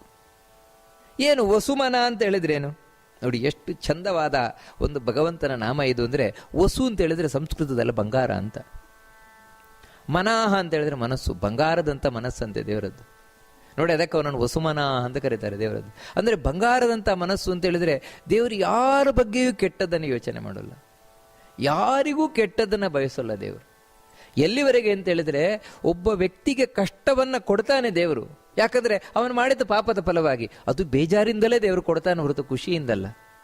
ಅದರಿಂದಾಗಿ ದೇವರು ತಾನೇ ಸ್ವಂತವಾಗಿ ಏನು ಇಚ್ಛೆ ಪಡ್ತಾನೆ ಅಂದರೆ, ಅಯ್ಯೋ ಇವನಿಗೆ ಒಳ್ಳೇದಾಗಲಿ ಅಂತ ಹೇಳಿದ್ರೆ ಇವನು ಒಳ್ಳೆಯದನ್ನು ಮಾಡುವಂತಾಗಲಿ ಅಂತ. ಆದರೆ ಅವನ ಸ್ವಭಾವ ಅಂತದ್ದು, ಕೆಟ್ಟ ಸ್ವಭಾವ, ಅದು ಕೇಳಲ್ಲ. ಅದು ಹಂದಿಯನ್ನು ನಾವು ಎಷ್ಟು ಕರೆದು ತಂದು ಸ್ನಾನ ಮಾಡಿಸಿ ಅದಕ್ಕೆ ನಾವು ಪರಿಮಳ ದ್ರವ್ಯ ಹಾಕಿದರೂ ಕೂಡ ಯಾವ ರೀತಿ ಮಲವನ್ನು ಕಂಡು ಕೂಡಲೇ ಓಡಿ ಹೋಗ್ತದೆ, ಕೊಳಚೆ ಕಂಡು ಕೂಡಲೇ ಓಡಿ ಹೋಗ್ತದೆ, ಹಾಗೆ ಕೆಟ್ಟ ಮನುಷ್ಯರು. ಆದರೆ ಭಗವಂತ ಯಾವತ್ತೂ ಅಂಥವ್ರ ಬಗ್ಗೆಯೂ ಕೆಟ್ಟದ್ದನ್ನು ಎಣಿಸೋನಲ್ಲ. ಅದಕ್ಕೆ ಬಂಗಾರದಂಥ ಮನಸ್ಸಿನವನು ದೇವರು ಅಂತ ಹೇಳುವುದೇನೆ ವಸುಮನಾಹ ಅಂತ ಹೇಳ್ತದೆ. ನಂತರ ಮುಂದಿನದ್ದು ಸತ್ಯ ಅಂತ ಭಗವಂತನನ್ನು ಕರೀತಾರೆ. ಇದೇ ನಮಸ್ಕಾರ ಮಾಡಬೇಕಾದ್ರೆ ಸತ್ಯಾಯ ನಮಃ ಅಂತ. ಸತ್ಯ ಅಂತ ಹೇಳಿದ್ರೆ ಏನಂದ್ರೆ ಸಾಧು ಗುಣೋಪೇತ ಅಂತ, ಒಳ್ಳೆ ಗುಣದಿಂದ ದೇವರು ಕೂಡಿದವನು ಅಂತ. ದೇವರಲ್ಲಿದೆ ಎಂಥ ಗುಣಗಳು ಅಂದರೆ, ಹುಡುಕಿದ್ರೂ ಒಂದು ದುರ್ಗುಣ ದೇವರಲ್ಲಿ ಇಲ್ವಂತೆ. ಎಲ್ಲ ಒಳ್ಳೆ ಗುಣಗಳೇ ಇರುವುದಂತೆ ದೇವರಲ್ಲಿ, ಬಹಳ ಒಳ್ಳೆ ಗುಣಗಳು ಸಂಪೂರ್ಣವಾಗಿದೆ. ಒಂದೊಂದು ಒಳ್ಳೆ ಗುಣಗಳು ಸಂಪೂರ್ಣವಾಗಿದೆ ದೇವರಲ್ಲಿ. ಅಂದರೆ ಅದಕ್ಕೆ ಹೇಳುವುದು, ದೇವರು ಸಾಮಾನ್ಯ ಒಳ್ಳೆಯವನಲ್ಲ, ತುಂಬ ಒಳ್ಳೆಯವನು ದೇವರು. ದೇವರಷ್ಟು ಒಳ್ಳೆಯವನು ಇನ್ನೊಬ್ಬ ಇಲ್ಲವೇ ಇಲ್ಲ. ಅದಕ್ಕೆ ಅವನನ್ನು ಸತ್ಯ ಅಂತ ಕರೀತಾರೆ ಭಗವಂತನನ್ನು. ನಂತರ ಸಮಾತ್ಮ ಅಂತ ಕರೀತಾರೆ. ಸಮಾತ್ಮ ಅಂತ ಹೇಳಿದ್ರೆ, ಸಮ ಅಂತ ಹೇಳಿದ್ರೆ ನಮಗೆ ಗೊತ್ತಲ್ವಾ, ಸಮಾನ, ಸಮಾನವಾಗಿ ಆತ್ಮ ಅಂದರೆ ಜೀವರನ್ನ ಕಾಣುವವನು ಅಂತ. ಭಗವಂತ ಎಲ್ಲರನ್ನೂ ಸಮಾನವಾಗಿ ಕಾಣುತ್ತಾನೆ. ಯಾರಲ್ಲೂ ಭೇದ ಭಾವ ಮಾಡೋದಿಲ್ಲ ದೇವರು, ಯಾರಿಗೂ ಭೇದ ಭಾವ ಮಾಡೋದಿಲ್ಲ. ಹೌದ್ರಿ, ಯಾರಿಗೂ ಭೇದ ಭಾವ ಮಾಡೋದಿಲ್ಲ ಅಂದ್ರೆ ಒಬ್ಬರನ್ನು ಶ್ರೀಮಂತರನ್ನಾಗಿ ಮಾಡ್ತಾನೆ, ಒಬ್ಬರನ್ನು ಬಡವರನ್ನಾಗಿ ಮಾಡ್ತಾನೆ, ಒಬ್ಬರಿಗೆ ಕಣ್ಣು ಕೊಡ್ತಾನೆ, ಇನ್ನೊಬ್ಬರಿಗೆ ಕಣ್ಣು ಕೀಳ್ತಾನೆ. ಇದೆಲ್ಲ ದೇವರೇ ಮಾಡುತ್ತಾನೆ. ಕೆಲವರನ್ನು 100 ವರ್ಷ ಇಡ್ತಾನೆ, ಕೆಲವರನ್ನು 20 ವರ್ಷಕ್ಕೆ ತೆಗೆದು ಬಿಡ್ತಾನೆ, ಸಾಯಿಸಿಬಿಡ್ತಾನೆ ಅಂತ ಹೇಳಿದ್ರೆ, ಅದಕ್ಕೆ ಹೇಳಿದ್ದು ದೇವರಿಗೆ ಯಾರ ಬಗ್ಗೆಯೂ ಕೂಡ ಸ್ವಲ್ಪವೂ ದೇವರಿಗೆ ಕೆಟ್ಟ ಭಾವನೆ ಇಲ್ಲ. ಎಲ್ಲರನ್ನು ಸಮಾನವಾಗಿ ನೋಡ್ತಾ ಇರ್ತಾನೆ ದೇವರು. ಆದರೆ ಏನು ಮಾಡ್ತೀರಿ, ಅವರವ್ರು ಮಾಡಿದ್ದಕ್ಕೆ ಫಲ ಕೊಡಲೇಬೇಕು ತಾನೆ. ಇವಾಗ ಯಾವ ರೀತಿ ಒಬ್ಬ ಅಧ್ಯಾಪಕ ಸಮವಾಗಿ ವಿದ್ಯಾರ್ಥಿಗಳನ್ನು ನೋಡ್ತಾನೆ ಅಂತ ಯಾಕೆ ಗೊತ್ತಾಗತ್ತೆ ಹೇಳಿ? ಅವರು ಪರೀಕ್ಷೆಯಲ್ಲಿ ಉತ್ತರ ಪತ್ರಿಕೆಯಲ್ಲಿ ಏನು ಬರೆದಿದ್ದಾರೆ ಅದಕ್ಕೆ ಸರಿಯಾಗಿ ಮಾರ್ಕ್ ಕೊಟ್ಟಾಗ ಮಾತ್ರ ತಾನೆ, ಅಂಕಗಳನ್ನು ಕೊಟ್ಟಾಗ ಮಾತ್ರ ತಾನೆ. ಹಾಗೆ ಮಾತ್ರ ಅವ್ರು ಏನು ಬರೆದಿರ್ತಾರೋ ಅದು ಕರೆಕ್ಟಾಗಿ ಮಾರ್ಕ್ ಕೊಡ್ತಾರೆ, ಒಂಚೂರು ಆಚೀಚೆ ಮಾಡೋಲ್ಲ ಅಂತ. ಹಾಗೆ ಭಗವಂತ ಎಲ್ಲ ಜೀವರಾಶಿಗಳು ಏನು ಮಾಡ್ತಾರೆ ಅದಕ್ಕನುಗುಣವಾಗಿ ಫಲ ಕೊಡ್ತಾನೆ. ಎಷ್ಟು ಮಾಡ್ತಾರೆ ಅಷ್ಟೇ. ಅದಕ್ಕಾಗಿ ನೋಡಿ, ಯಾವತ್ತು ದೇವರು ನಾವು ಹಚ್ಚಿಕೊಂಡ್ರೆ ಅವನು ಹಚ್ಚಿಕೊಳ್ತಾನೆ. ಅದು ನಾವು ಎಷ್ಟು ಹಚ್ಚಿಕೊಳ್ತೇವೆ ಅಷ್ಟು ಹಚ್ಚಿಕೊಳ್ತೇವೆ. ಇಲ್ಲಿದ್ರಿಲ್ಲ. ಇವಾಗ ಹನುಮಂತನನ್ನ ದೇವರು ಯಾಕೆ ಅಷ್ಟು ಅನುಗ್ರಹ ಮಾಡ್ತಾನೆ ಅಂದ್ರೆ, ಹನುಮಂತ ಅಷ್ಟು ಹಚ್ಚಿಕೊಳ್ತಾನೆ ರಾಮನನ್ನ, ಅಷ್ಟು ಹಚ್ಚಿಕೊಳ್ತಾನೆ, ಅಷ್ಟು ತಾನು ಪ್ರೀತಿ ಮಾಡ್ತಾನೆ, ಭಕ್ತಿ ಮಾಡ್ತಾನೆ. ಅದಕ್ಕನುಗುಣವಾಗಿ ರಾಮಚಂದ್ರವನನ್ನ ಭಕ್ತಿ ಮಾಡ್ತಾನೆ. ಯಾವತ್ತೂ ಕೂಡ ಅಷ್ಟೇ. ಪಾಂಡವರು ಅಷ್ಟು ಹಚ್ಚಿಕೊಂಡ್ರು ಕೃಷ್ಣನನ್ನ, ಅದಕ್ಕೆ ಕೃಷ್ಣ ಅಷ್ಟು ಹಚ್ಚಿಕೊಂಡ. ಹೊರತು ಅವನಿಗೆ ಇಲ್ದಿದ್ರೆ ಏನಿಲ್ಲ. ಅದಕ್ಕೆ ಸಮಾತ್ಮ ಅಂತ ಕರೀತಾರೆ ಭಗವಂತನನ್ನ, ಎಲ್ಲರನ್ನು ಸಮಾನವಾಗಿ ಕಾಣುವವನೊಂದು. ಸಂಮಿತಃ ಅಂತ ಮುಂದಿನದ್ದು. ಇದಕ್ಕೆ ನಾವು ನಮಸ್ಕಾರ, ಹಿಂದಿನದ್ದು ಸಮಾತ್ಮನೇ ನಮಃ ಅಂತ ನಮಸ್ಕಾರ ಮಾಡಬೇಕಾದದ್ದು. ಈ ನಾಮಕ್ಕೆ ಸಂಮಿತಾಯ ನಮಃ ಅಂತ ನಮಸ್ಕಾರವನ್ನು ಮಾಡಬೇಕಾದದ್ದು. ಏನು ಸಂಮಿತ ಅಂತ ಹೇಳಿದ್ರೆ, ಸಮ್ಯಕ್ ಮಿತಃ, ಚೆನ್ನಾಗಿ ತಿಳಿಯಲ್ಪಡ್ತಾನೆ. ಯಾರಿಂದ? ಜ್ಞಾನಿಗಳಿಂದ. ದೇವರ ಬಗ್ಗೆ ಚೆನ್ನಾಗಿ ತಿಳ್ಕೊಳ್ಳುವವರು ಯಾರು ಅಂದರೆ ಜ್ಞಾನಿಗಳು. ಹಾಗಂದ್ರೆ ಸಂಪೂರ್ಣವಾಗಿ ಅಂತ ಅರ್ಥ ಅಲ್ಲ. ಚೆನ್ನಾಗಿ ಅಂದರೆ ತಿಳಿಯುವುದನ್ನ ಸರಿಯಾಗಿ ತಿಳ್ಕೊಳ್ತಾರೆ. ಉಳಿದವರು ದೇವರ ಬಗ್ಗೆ ಸರಿಯಾಗಿ ತಿಳ್ಕೊಳ್ಳೋದು ಇಲ್ಲ, ತಪ್ಪಾಗೇ ತಿಳ್ಕೊಳ್ತಾರೆ. ನೋಡಿ, ದೇವರ ಬಗ್ಗೆ ಸರಿಯಾಗಿ ತಿಳಿಯುವುದೇ ಕಷ್ಟ. ಯಾಕಂತ ಹೇಳಿದ್ರೆ ದೇವರು ನಮ್ಮ ಹಾಗಲ್ವಲ್ಲ. ಅದರಿಂದಾಗಿ ದೇವರನ್ನ ಚೆನ್ನಾಗಿ ತಿಳಿಯುವವರು ಯಾರು ಅಂದ್ರೆ ಜ್ಞಾನಿಗಳ ಅನುಭವದಿಂದ. ಇವಾಗ ಒಬ್ಬರ ವ್ಯಕ್ತಿ ಬಗ್ಗೆ ನಾವು ಕೇಳಿ ತಿಳಿತೇವೆ. ಕೇಳಿ ತಿಳಿದ್ರು ಕೂಡ ಎಷ್ಟು ತಿಳಿಲಿಕ್ಕಾಗತ್ತೆ ಹೇಳಿ? ಏನೋ ಅವರು ಭಾರಿ ಒಳ್ಳೆಯವರು ಹಾಗೆ ಹೀಗೆ ಎಲ್ಲ ಕೇಳಿ ತಿಳಿತೇವೆ. ಆದರೆ ಯಾವಾಗ ಅವರೊಟ್ಟಿಗೆ ಹೋಗಿರ್ತೇವೆ ಆವಾಗಲೂ ಗೊತ್ತಾಗುತ್ತೆ ಅವ್ರು ಒಳ್ಳೆಯವರ ಕೆಟ್ಟವರ ಅಂತ ಹೇಳುದು. ಅವರೊಟ್ಟಿಗೆ ಹೋಗಿ ಇದ್ದಾಗ ಅದು ಒಂದೆರಡು ದಿನ ಅಲ್ಲ, ಕೆಲವು ತಿಂಗಳುಗಳ ಗಂಟ್ಲೆ ಇಟ್ಟಾಗ ಗೊತ್ತಾಗತ್ತೆ ಇವರು ಒಳ್ಳೆಯವರು ಕೆಟ್ಟವರು ಅಂತ. ಬರೀ ಕೇಳಿದ ಕೂಡಲೇ ಗೊತ್ತಾಗೋಲ್ಲ, ಬರೀ ಓದಿದ ಕೂಡಲೇ ಗೊತ್ತಾಗೋಲ್ಲ. ಹಾಗೆ ಜ್ಞಾನಿಗಳು ಭಗವಂತನ ಒಟ್ಟಿಗಿರ್ತಾರೆ, ಭಗವಂತನ ಹತ್ರ ಮಾತಾಡ್ತಾರೆ. ಇಷ್ಟೆಲ್ಲ ಮಾಡಿ ದೇವರು ಅಂದರೆ ಏನಂತ ಅರ್ಥ ಮಾಡ್ಕೊಳ್ತಾರೆ. ಈ ರೀತಿ ಸಂಮಿತಃ, ಜ್ಞಾನಿಗಳಿಂದ ಚೆನ್ನಾಗಿ ತಿಳಿಯಲ್ಪಡುವವನು. ಸಮಃ ಮುಂದಿನದು, ಸಮಾಯ ನಮಃ, ನಮಸ್ಕಾರ ಮಾಡೋದು. ಸಮ ಅಂತ ಹೇಳಿದ್ರೇನು ಅಂತ ಹೇಳಿದ್ರೆ, ಪ್ರತಿಯೊಬ್ಬರ ಒಳಗೂ ದೇವರು ಸಮವಾಗಿರ್ತಾನೆ, ವಿಷಮತೆ ಅನ್ನೋದಿಲ್ಲ. ಇದನ್ನು ಸಮದರ್ಶನ ಅಂತ ಕರೀತಾರೆ ಭಗವದ್ಗೀತೆಯಲ್ಲಿ ಕೃಷ್ಣ. ಅಂದರೆ ಒಂದು ನಾಯಿ ಇರಬಹುದು, ನಾಯಿ ಒಳಗೂ ದೇವರು ಹಾಗೆ ಇದ್ದಾನೆ. ಹೇಗೆ ಅಂತ ಹೇಳಿದ್ರೆ, ಒಂದು ಹಸುವಿನೊಳಗೆ ಹೇಗಿದ್ದಾನೋ ಹಾಗೆ ನಿರ್ದೋಷ ಗುಣಪೂರ್ಣ. ಎಲ್ಲ ಕಡೆಯೂ ಕೂಡ ಅಷ್ಟೇ ದೇವರು. ಒಬ್ಬ ಚಾಂಡಾಲನ ಒಳಗೆ ಯಾಕೆ ಕೂತಿದ್ದಾನೋ ಬ್ರಾಹ್ಮಣನೊಳಗೂ ಹಾಗೆ ಕೂತಿರೋದು. ಚಾಂಡಾಲ ಅವನ ಮೈಲಿಗೆ ಅಂತ ದೇವರಲ್ಲಿ ನಾನು ಕೂರೋಲ್ಲ ಅಂತಲ್ಲ, ಅಥವಾ ಸ್ವಲ್ಪ ಕೂರ್ತೇನೆ ಅಂತಲ್ಲ. ಬ್ರಾಹ್ಮಣನಲ್ಲಿ ನಾನು ತುಂಬ ಕೂರ್ತೇನೆ, ಆ ರೀತಿ ಇಲ್ವೇ ಇಲ್ಲ. ದೇವರು ಎಲ್ಲರ ಒಳಗೂ ಒಂದೇ ರೀತಿ ಕೂತಿದ್ದಾನೆ. ಆದರೆ ವ್ಯತ್ಯಾಸ ಏನಂತ ಹೇಳಿದ್ರೆ, ಅವನ ಇರುವಿಕೆ ಮಾತ್ರ ಕೆಲವು ಕಡೆ ಗೊತ್ತಾಗತ್ತೆ, ಕೆಲವು ಕಡೆ ಗೊತ್ತಾಗಲ್ಲ ಅಷ್ಟೆ. ಹೇಗಂತ ಹೇಳಿದ್ರೆ, ಇವಾಗ ಬ್ರಾಹ್ಮಣನಲ್ಲಿ ಗೊತ್ತಾಗತ್ತೆ, ಒಳ್ಳೆ ಅನುಷ್ಠಾನ ಮಾಡುವ ಬ್ರಾಹ್ಮಣ ಆದರೆ ಅವನೊಳಗೆ ದೇವರು ಕೂತಿದ್ದಾನೆ. ಯಾಕಂದ್ರೆ ಅವನ ಬಾಯಲ್ಲಿ ಏನಾದರೂ ಹೇಳಿದ ಅಂದರೆ ಸತ್ಯ ಆಗುತ್ತೆ. ಕೆಲವರಲ್ಲಿ ಗೊತ್ತಾಗೋಲ್ಲ, ದೇವರಿರೋದು ಗೊತ್ತಾಗೋಲ್ಲ. ಇಷ್ಟೇ. ಹಸುವಿನ ಸೇವೆ ಮಾಡಿದರೆ ನಮಗೆ ಫಲ ಸಿಗತ್ತೆ, ನಾಯಿಯ ಸೇವೆ ಮಾಡಿದರೆ ಫಲ ಸಿಗೋಲ್ಲ. ಅಲ್ಲಿ ದೇವರು ಕೂತಿದ್ದಾನೆ ನೋಡಿ. ಅದಕ್ಕೆ ನಾಯಿಗೂ ಅವಮಾನ ಮಾಡಬಾರದು. ಹಾಗಂದ್ರೆ ನಾಯಿಗೆ ಪೂಜೆ ಮಾಡ್ಲಿಕ್ಕೆ ಹೋಗೋಲ್ಲ. ಯಾಕಂತ ಹೇಳಿದ್ರೆ ಆ ಪೂಜೆ ಮಾಡೋದ್ರಿಂದ ಪ್ರಯೋಜನ ಇಲ್ಲ, ಹಸುವಿಗೆ ಪೂಜೆ ಮಾಡೋದ್ರಿಂದ ಪ್ರಯೋಜನ ಇಲ್ಲ. ಇದು ಯಾವ ರೀತಿ ಅಂತ ಹೇಳಿದ್ರೆ, 4 ಬಲ್ಬುಗಳು, 4 ಬಲ್ಬುಗಳಿಗೂ ನಾವು ಒಂದೇ ರೀತಿ ಕರೆಂಟನ್ನು ಕೊಡ್ತೇವೆ. ಎಲ್ಲದಕ್ಕೂ ಕೂಡ 100 ವೋಲ್ಟ್ಸ್ ಹಾಗೆ ಕೊಡ್ತೇವೆ. ಕೊಟ್ಟರೂ ಕೂಡ ಒಂದು ಪ್ರಕಾಶಮಾನವಾಗಿ ಉರಿತದೆ. ಒಂದು ಬಲ್ಬು ಬಹಳ ಪ್ರಕಾಶಮಾನವಾಗಿ ಉರಿದು ಇಡೀ ಕೋಣೆಗೆಲ್ಲ ಬೆಳಕು ಕೊಡುತ್ತದೆ. ಇನ್ನೊಂದು ಬಲ್ಬ್ ಏನಿದೆ ಅದು ಅಷ್ಟೇ ಉರಿದ್ರೂ ಕೂಡ ಬೆಳಕು ಕೊಡುವುದಿಲ್ಲ. ಅದು ಕಾರಣ ಏನಂದ್ರೆ, ಅದಕ್ಕೆ ಕಪ್ಪು ಪೈಂಟ್ ಬಳಿದು ಬಿಟ್ಟಿದ್ದಾರೆ. ಆ ಬಲ್ಬಿಗೆ ಕಪ್ಪು ಬಣ್ಣವನ್ನು ಬಳದರೆ ಅದರಿಂದ ಬೆಳಕು ಬರೋಲ್ಲ. ಆದರೆ ವಾಸ್ತವಿಕವಾಗಿ ಕರೆಂಟ್ ಅಷ್ಟೇ ಅದಕ್ಕೂ ಪಾಸ್ ಆಗ್ತಾ ಇದೆ, ಆದರೆ ಆ ಬೆಳಕು ಹೊರಗೆ ಬರ್ತಾ ಇಲ್ಲ. ಇನ್ನೊಂದಕ್ಕೆ ಏನು ಅಂತ ಹೇಳಿದ್ರೆ, ನೀಲಿ ಬಣ್ಣ ಅದಕ್ಕೆ ಇನ್ನೊಂದು ಬಲ್ಬಿಗೆ ಹಾಕಿದ್ದಾರೆ. ಅವಾಗ ಏನು ಅಂತ ಹೇಳಿದ್ರೆ ಸ್ವಲ್ಪ ಬೆಳಕು ಬರ್ತಾ ಇರ್ತದೆ. ಹೀಗೆ ನೋಡಿ, ನಾವೆಲ್ಲ ಏನಂದ್ರೆ ಬಲ್ಬುಗಳಿದ್ದ ಹಾಗೆ, ದೇವರು ಕರೆಂಟ್ ಇದ್ದ ಹಾಗೆ. ಎಲ್ಲರಲ್ಲೂ ಒಂದೇ ರೀತಿ ಕರೆಂಟ್ ಹೋದ್ರೂ ಕೂಡ ಬಲ್ಬು ಚೆನ್ನಾಗಿದೆ ಅಂತ ಹೇಳಿದ್ರೆ ಆ ಒಳಗೆ ಕರೆಂಟ್ ಹೋಗ್ತಾ ಇದೆ ಅನ್ನೋದು ಗೊತ್ತಾಗುತ್ತೆ. ಇಲ್ವಾ, ಬಲ್ಬು ಸರಿ ಇಲ್ವಾ ಅಂದ್ರೆ ಎಲ್ಲ ಕೊಳೆಯಿಂದ ತುಂಬಿಕೊಂಡಿದ್ಯಾ, ಅವಾಗ ಗೊತ್ತಾಗೋಲ್ಲ. ಒಳಗಿರುವ ಕರೆಂಟ್ ಒಂದೇ. ಅದೇ ರೀತಿ ಭಗವಂತ ಎಲ್ಲರೊಳಗೂ ಒಂದೇ ರೀತಿ ಕೂತಿದ್ದಾನೆ. ಅದಕ್ಕೆ ಅವನನ್ನು ಸಮಃ ಅಂತ ಕರೀತಾರೆ ಭಗವಂತನನ್ನ. ನಂತರ ಅಮೋಘ ಅಂತ ಭಗವಂತನೇ ಕರೀತಾರೆ. ಇಲ್ಲಿ ನಮಸ್ಕಾರ ಮಾಡಬೇಕಾದ್ರೆ ಅಮೋಘಾಯ ನಮಃ ಅಂತ. ಏನು ಅಮೋಘ ಅಂತ ಹೇಳಿದ್ರೇನು? ಓಘ ಅಂದ್ರೆ ವ್ಯರ್ಥ, ಅಮೋಘ ಅಂದ್ರೆ ದೇವರಲ್ಲಿ ವ್ಯರ್ಥವಾದದ್ದೊಂದು ಇಲ್ವೇ ಇಲ್ವಂತೆ. ನಿಮಗೇನು ಅಂದ್ರೆ, ದೇವರು ಒಂದು ನೋಡಿದ ಅಂತ ತಿಳ್ಕೊಳ್ಳಿ. ನೋಡಿದ ಅಂದ್ರೆ ಅದು ವ್ಯರ್ಥವಾಗಿ ನೋಡಿದ್ದಲ್ಲ, ಮತ್ತೆ ಆ ವಸ್ತು ಉದ್ಧಾರ ಆಯಿತು ಅಂತ ಅರ್ಥ. ಅವನು ನೋಡಿದ ಅಂತ ಹೇಳಿದ್ರೆ ಅನುಗ್ರಹ ಮಾಡಲಿಕ್ಕೆ ನೋಡಿದ್ದವನು. ದೇವರು ಒಂದು ಮಾತು ಆಡಿದ, ಆ ಮಾತು ವ್ಯರ್ಥ ಅಲ್ಲ, ಮತ್ತೆ ಆ ಮಾತು ಸಾರ್ಥಕವೇ. ದೇವರು ಮನಸ್ಸಿನೊಂದು ಎಣಿಸಿದ. ಹೀಗೆ ಮಾಡಬೇಕು ಅಂತ, ಅದು ಸಾರ್ಥಕವೇ ಆಗೋಲ್ಲ ಅಂತ ಇಲ್ವೇ ಇಲ್ಲ. ಈ ರೀತಿ ನೋಡಿ ಭಗವಂತ ದೇವರೊಂದು ಕೈ ಎತ್ತಿದ, ಸುಮ್ಮನೆ ದೇವ್ರ ಕೈ ಎತ್ತಲ್ಲ, ಮತ್ತೆ ಅದರಿಂದ ಒಂದು ಕಾರಣ ಇದ್ದೇ ಅದಾಗೆ ಆಗತ್ತೆ.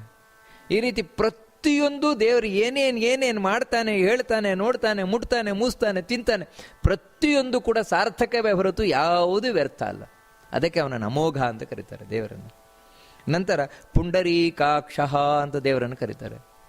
ಯಾಕೆ ಪುಂಡರೀಕಾಕ್ಷ ಅಂತ ದೇವರನ್ನು ಕರೀತಾರೆ ಅಂದ್ರೆ, ಇಲ್ಲಿ ನಮಸ್ಕಾರ ಮಾಡಬೇಕಾದ್ರೆ ಪುಂಡರೀಕಾಕ್ಷಾಯ ನಮಃ ಅಂತ.